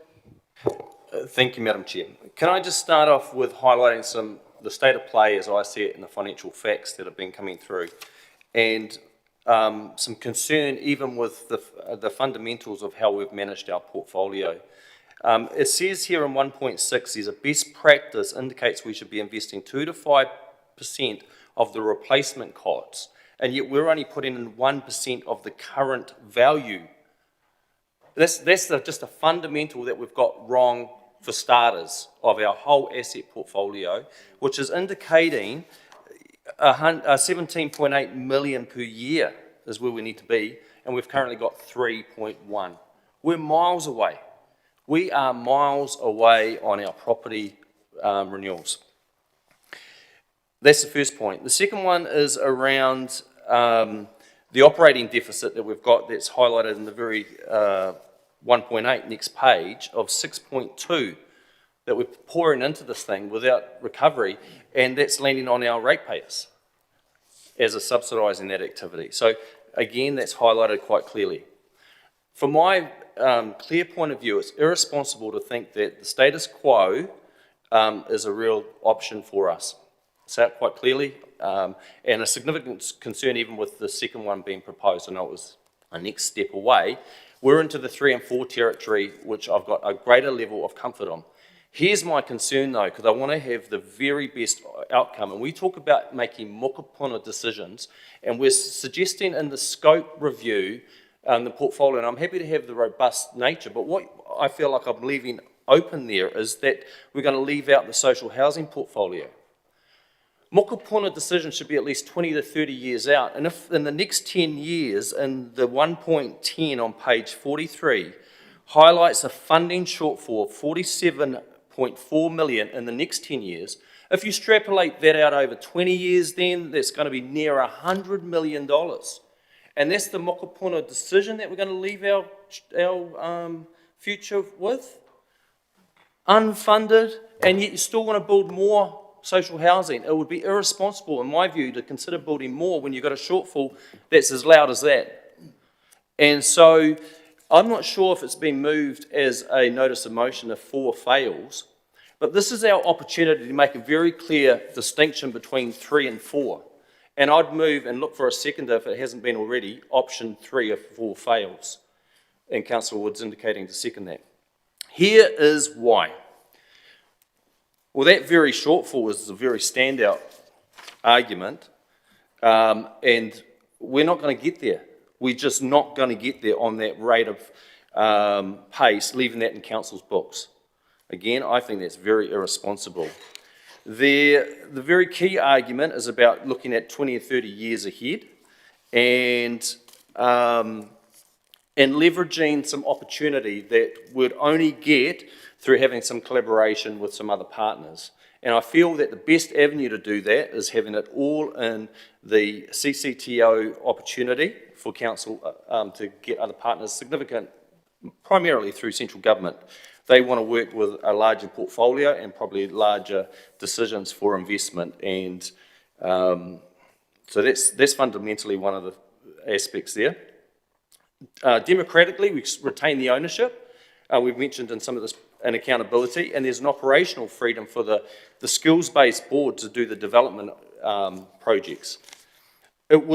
No other developer in town would be leaving empty lots up at Tamakuku for a month on end without any urgency to kind of meet the market and move them on and get into the next project.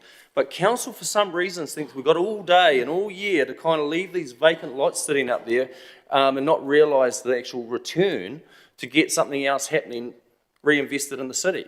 It's just a case in point that council itself doesn't have a commercial lens on its property development. It has no commercial lens on its property development. We've sunk in heaps on consultants, heaps on everything else, marketing, and we still can't meet the market. For me, that's quite an oddity, and that's where one of the benefits of moving it into a school-based approach with a governance body that actually has some indicators around how we perform in some of that space. So around that commercial discipline, if we're going to do property, we want to do it well. And much better than what council's proven to be able to do in the past. Here's the other point. I think it's a difference between commercial and being still a public purpose body. And I think Councillor Wood outlined that, it's crazy to think that, we're going to be kicking all these tenants. I don't know where that argument even comes from. We're doing this whole activity around social housing for our aged community, for our disability community, and those most in need. That will never change. Why else would we be in the activity of social housing? And so I think that argument is really misplaced, and I don't buy into it. I'll just wrap up, because other comments are going to come, no doubt, and clarify this. I see option 3 being quite distinctive from option 4, in the fact that we're still going to, what it does is it commits the social housing to be incorporated into the public consultation without us having some sort of hierarchy that we can make the decision of how best to do this when there's basically over the next 20 years, 100 million at stake in this decision. I think the community should be all in on all that for consultation. Councillor Dennis, just wrap up. You're over your 5 minutes, well over. And I respect that too. And so I think I've made my points quite clear. So we've got a notice of motion before us equally. Thank you. Councillor Barrett. Thank you, Madam Chair. Colleagues, certainly an interesting journey. We've been on through a number of workshops to get here, and I think officers actually summed it up quite well when they said no easy solutions, and that is playing out, in fact, in the debate and the arguments that we hear. And it is not lost on me that it is a central government setting, central government who is also a housing provider, that is driving a lot of the angst and the challenge around this decision. If there wasn't the distinction around the rent subsidy not being accessible by councils, that would be a totally different conversation that we're in. But regardless, that has caused us to open what I feel like is a bit of a Pandora's box here. When you look through that list of assets, there's everything from forests to cemeteries to social housing to the arena to Regent to actually where we're sitting right now. That is a huge and complex amount of property and decisions associated with it. And to be honest, I'm yet to be convinced that there is a structural or governance problem around property. There's definitely a resourcing problem. There's definitely an investment challenge, but I'm not actually convinced that a higher cost by the $500,000 a year and lower control approach with CCTOs and chips is actually all that good in the long term. We've done a good job of delivering Papeoia. Yes, Tamakuku's taken some time, but you know, as elected members, we could have stepped in at any point and said, actually, we want to move things along and done that. I think that these big, important decisions around the critical property assets that actually underpin council's function, that underpin the community and the economy of that community should be made by elected members around this table rather than continuing to outsource things to unelected appointed decision makers. I am, though, somewhat persuaded by Councillor Bowen's argument around timing and protection of assets in terms of the amalgamation and uncertainty, and I do think that that does give me some comfort around option 4 having some upside to it.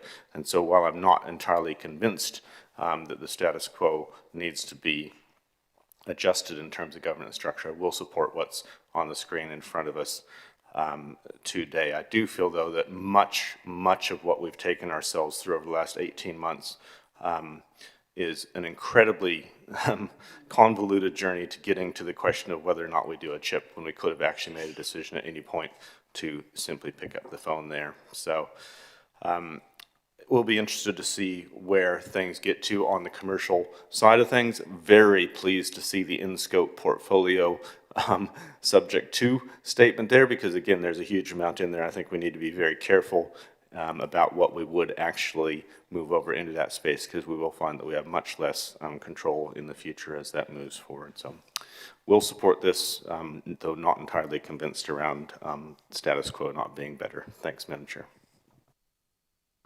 Councillor Finlay. Thank you, Madam Chair. I've got several points that I'd like to talk about, but firstly, to Councillor Wood, an answer for your question.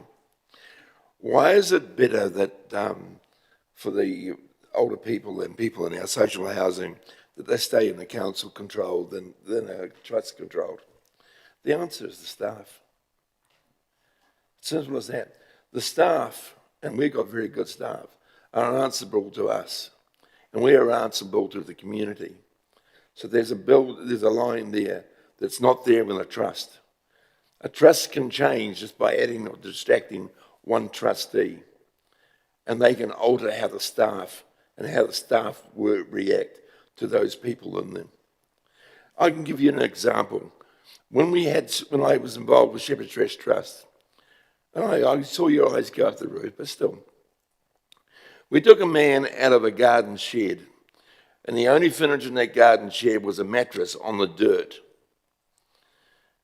And he had a peculiar way of doing things. He had a different personality. We took him out, we took him into the Shepherd's Rest Trust, and we managed to help him. He now is in a council unit. And he's still different, and he's strange. But he thinks our staff are absolutely lovely. But no private landlord in a million years would ever rent to him. That's the difference, Councillor Wood. It's called heart. And once you take it away from council, you take it away from community, and you lose the heart. And money starts taking over. And that's why we should never, ever, ever have allowed our commercial properties and our social properties to be folded into one portfolio. What a ridiculous thing. We're looking at shops and stuff, comparing them with social housing. Shouldn't even be looking at that. talking about long-term and short-term gains. Well, if we go into a trust and get a bit extra money and stuff, that's a short-term gain, and it certainly would help us. But that's going to be a long-term loss to everybody that's living in those houses in time.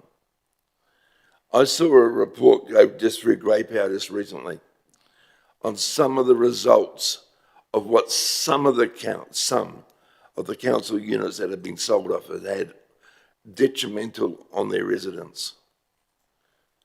I don't want to see that happen in Palmerston North. We have a reputation in New Zealand of being one of the most caring councils in the country.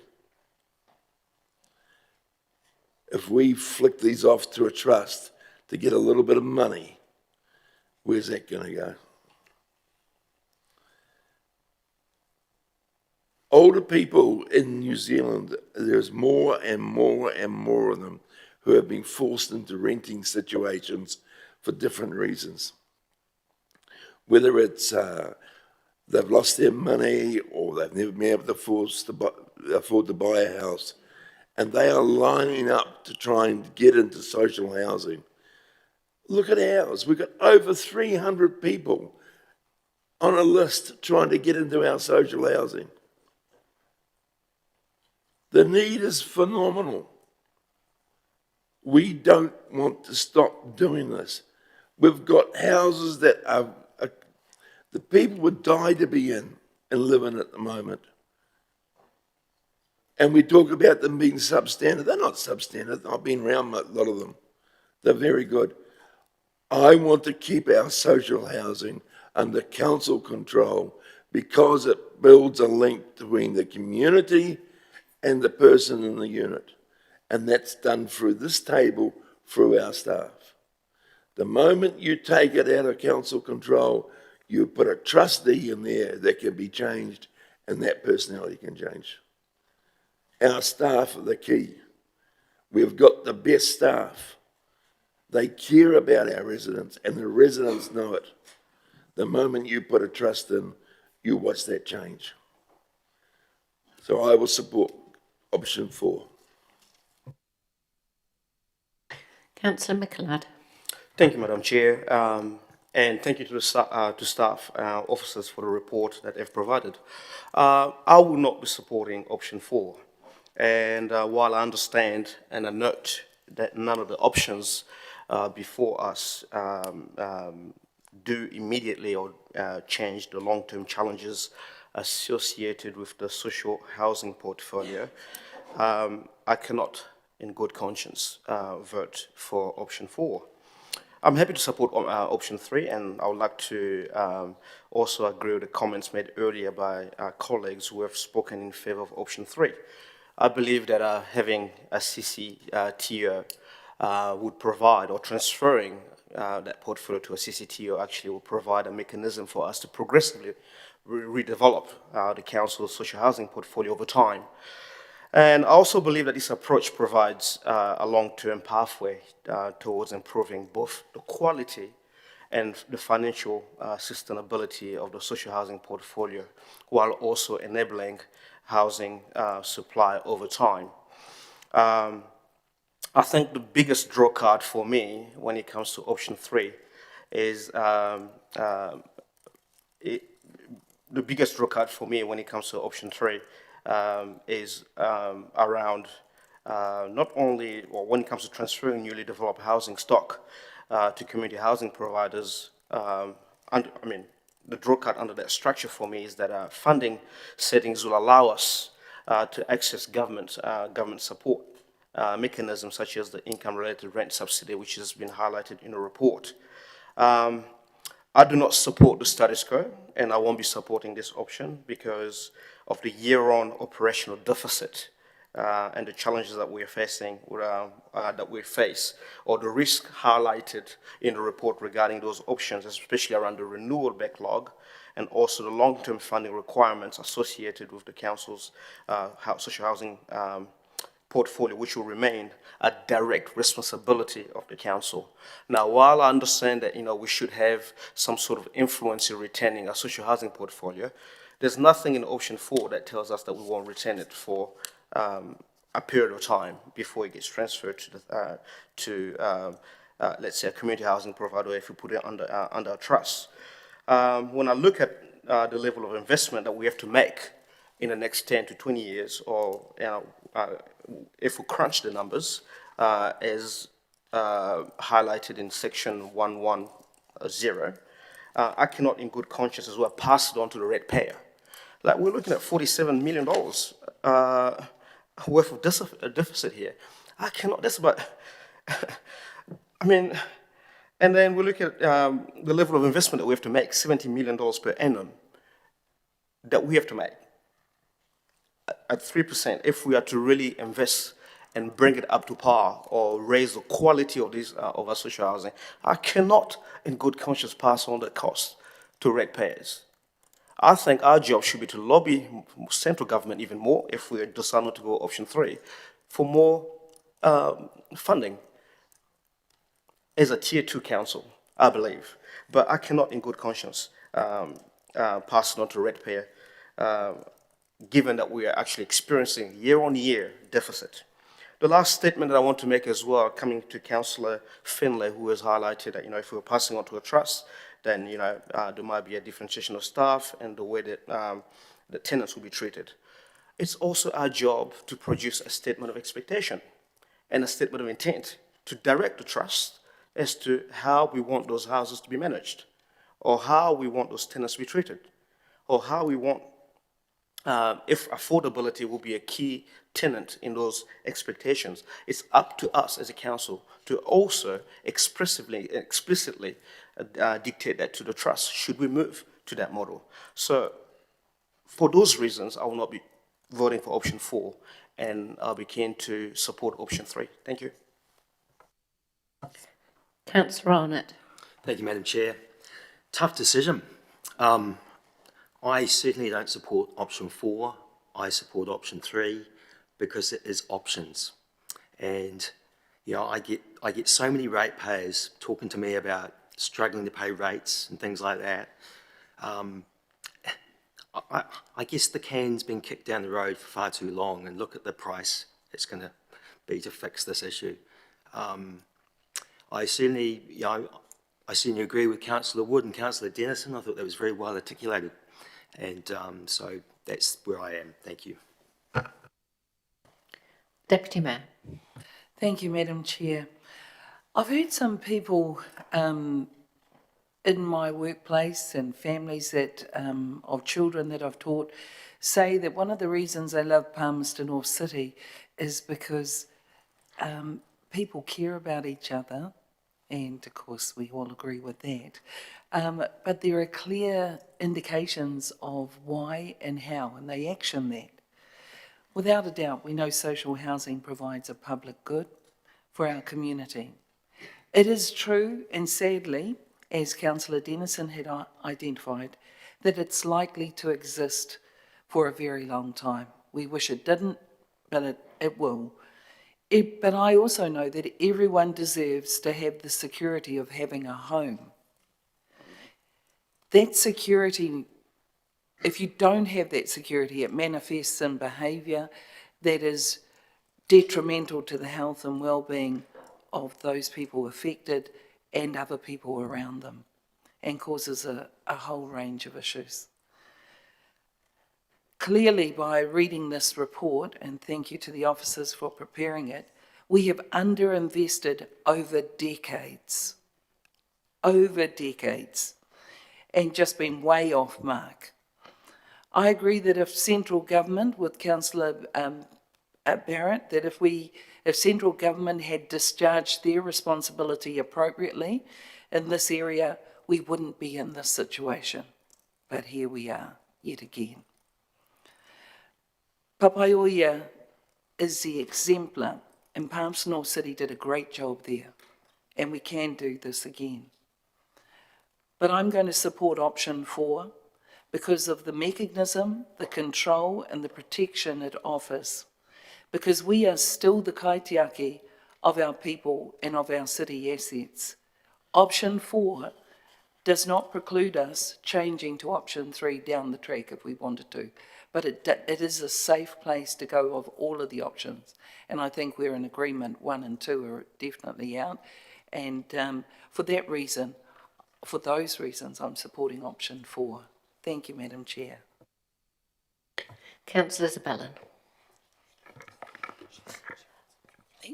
Thank you. This has been a very interesting debate, and I found myself agreeing with parts of what most people have said, but not with all of them. I think ultimately I'd have to agree with Councillor Barrett that I'm not convinced there is a governance or a structural approach to property problem, but that it has been a resourcing problem and we're just at the tail end of it. But I think the argument that we've had about with a CCO or a CCTO, we retain ownership and control, and that's just, in my observation, that's just not how it works in practice. It's on paper, sure, but that's not how it actually transpires with the CCOs that we've got. And I was also thinking that with each additional CCO we establish, there is more duplication of services in terms of setting up management, setting up separate admin, separate payroll, billing, digital systems, health and safety. So I was quite surprised to see the figure of 370,000 for establishment. It just seemed sort of optimistically low to me based on all of those things. So I think we've looked at what the problem is and we've looked at potential solutions, but I do think the in-between bits of establishing I can see being a bit more complicated and a bit more costly than perhaps we're giving much thought to at the moment. I was also thinking that option 3 and option 4 are both proposing essentially just another layer of shedding assets and outsourcing council functions to an external entity because we either can't feasibly or we're just not permitted to deliver them ourselves. And in that wider context, with Waters, we still don't know the impact on our balance sheet of offloading those assets to an external entity, and then we would need to add this into the mix of an additional subtraction of assets on our budget sheet, and we just don't have any sense of how that's shaping up. So I'd be really interested to see how that's looking at this point as we go into our LTP discussions. I just also wanted to pick up on Councillor Michelard's point of it not being able to, in good conscience, put a $17 million cost out to the community for the upkeep of these assets. But I'd argue that that's just purely a matter of political appetite, because we have voted to spend equivalent money on a single facility, and we've made decisions of that magnitude before. I think that's political appetite, not a matter of conscience necessarily. Where I've got to is I will support option 4 because I do agree with the point that conflating the different kaupapa of different portfolios is important for the community conversation to make that distinction. That to me is a good starting point, and I'd be very interesting to see what the community have to say about it. Thanks. Okay, no more speakers. I'll establish my right of reply. The first thing I want to address is Councillor Wood's comments about does it matter who owns it? Yes, it absolutely does, for the reasons that Councillor Finlay said, but also because if you take a look at the stats, for example, that come from Manawatu Tenants Union, of all of the landlords in the city, council is the one that has the fewest cases going to tenancy tribunal, because we are a good landlord and we set the standard. And we set the standard for other landlords in the city. So it absolutely does matter who owns it.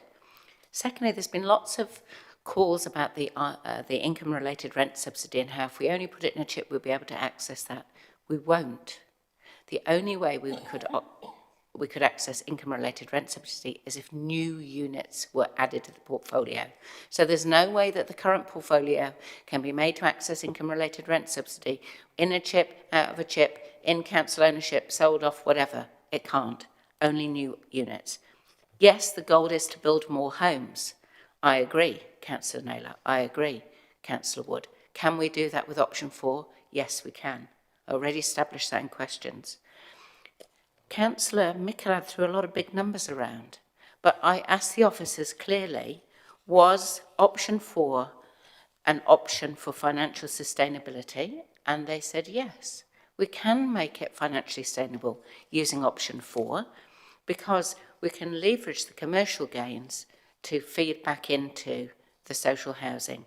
to enable us to build more houses, to enable us to cover the options. So all of this extrapolating over 30 years and talking about big numbers with noughts on the end isn't relevant if you're going to go for option 4 and leverage your commercial property to make additional financial gains. Councillor Naylor said, oh, it's been demonstrated to work in other cases. As far as I could establish from the officers, the only other council that's combined social housing and commercial property is Napier, and the jury's still out on whether that's working. It's too soon to say. So I don't think we want to get into a situation with our community where we are putting forward a huge change proposal without being really sure that could work. And I think the Deputy Mayor summed it up when she talked about what's the safe option. So I think that it's very important that we safeguard the social housing in council ownership, that we acknowledge that there's, you know, a financial commitment to doing that, but like every other service that we provide, it costs money to provide it. In fact, rental housing is one of the few services we provide where there's some income back. If you look at every other service, you know, there's no return for building a road or, you know, putting a pipe in the ground or whatever. So ultimately, I think it's not an easy decision anyway, but I think we can see some gains by going for option 4, and we can safeguard social housing. And so I would ask for your support, please. Thank you. We'll go to the vote. Yeah, we'll do number 1 first, because people may want to vote for or against it, and then we'll do 2 and 3 after that. So just on number 1. Sorry. Okay, just let me clarify that.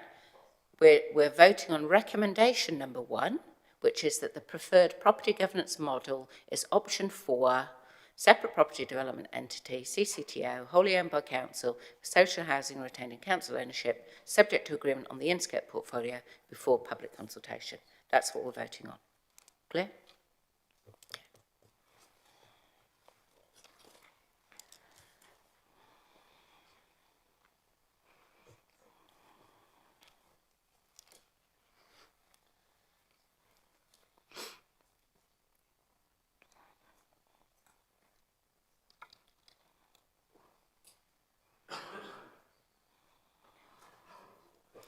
And that has failed for lack of a majority. 8 votes for and 8 against.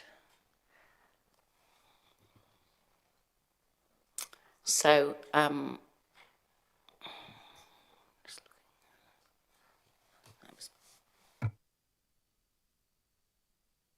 okay, so I think we now go to Councillor Dennison's notice of motion for option 3.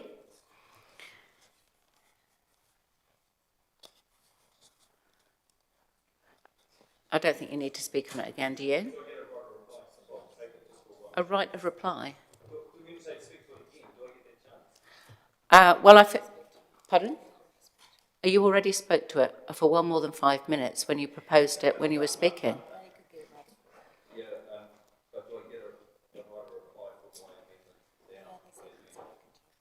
Pardon? Sorry, Councillor Denson, I'll just check with governance.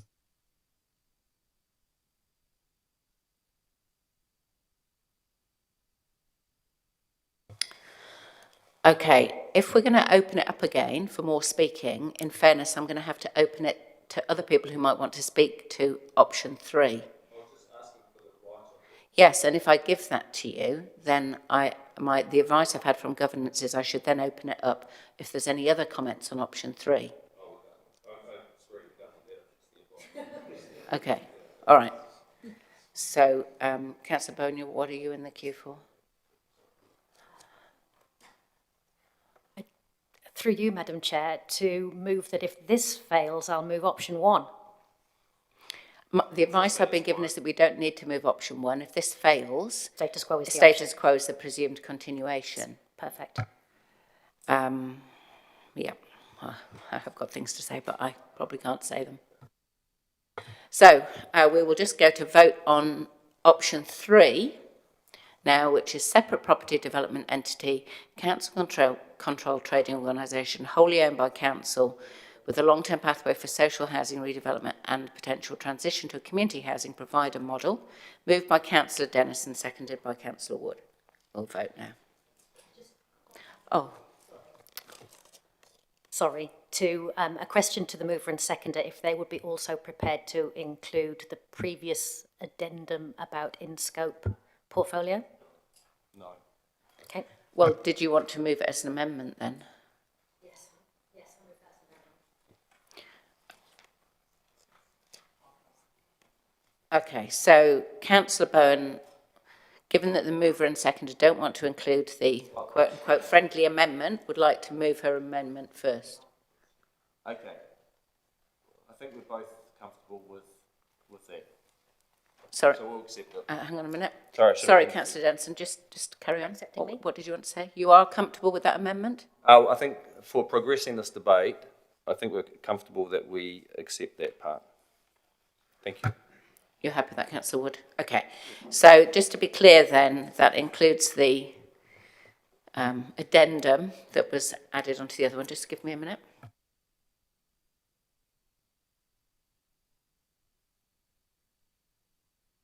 Sorry, Councillor Naylor, did you have a question or something? I was just hoping to be able to speak to this. Are we not having that opportunity for this? It's been moved as a notice of motion, so I thought that would be offered. I'm interested to speak. Okay, I understand what you're saying. I have already asked governance for advice, but I will ask again, so bear with me.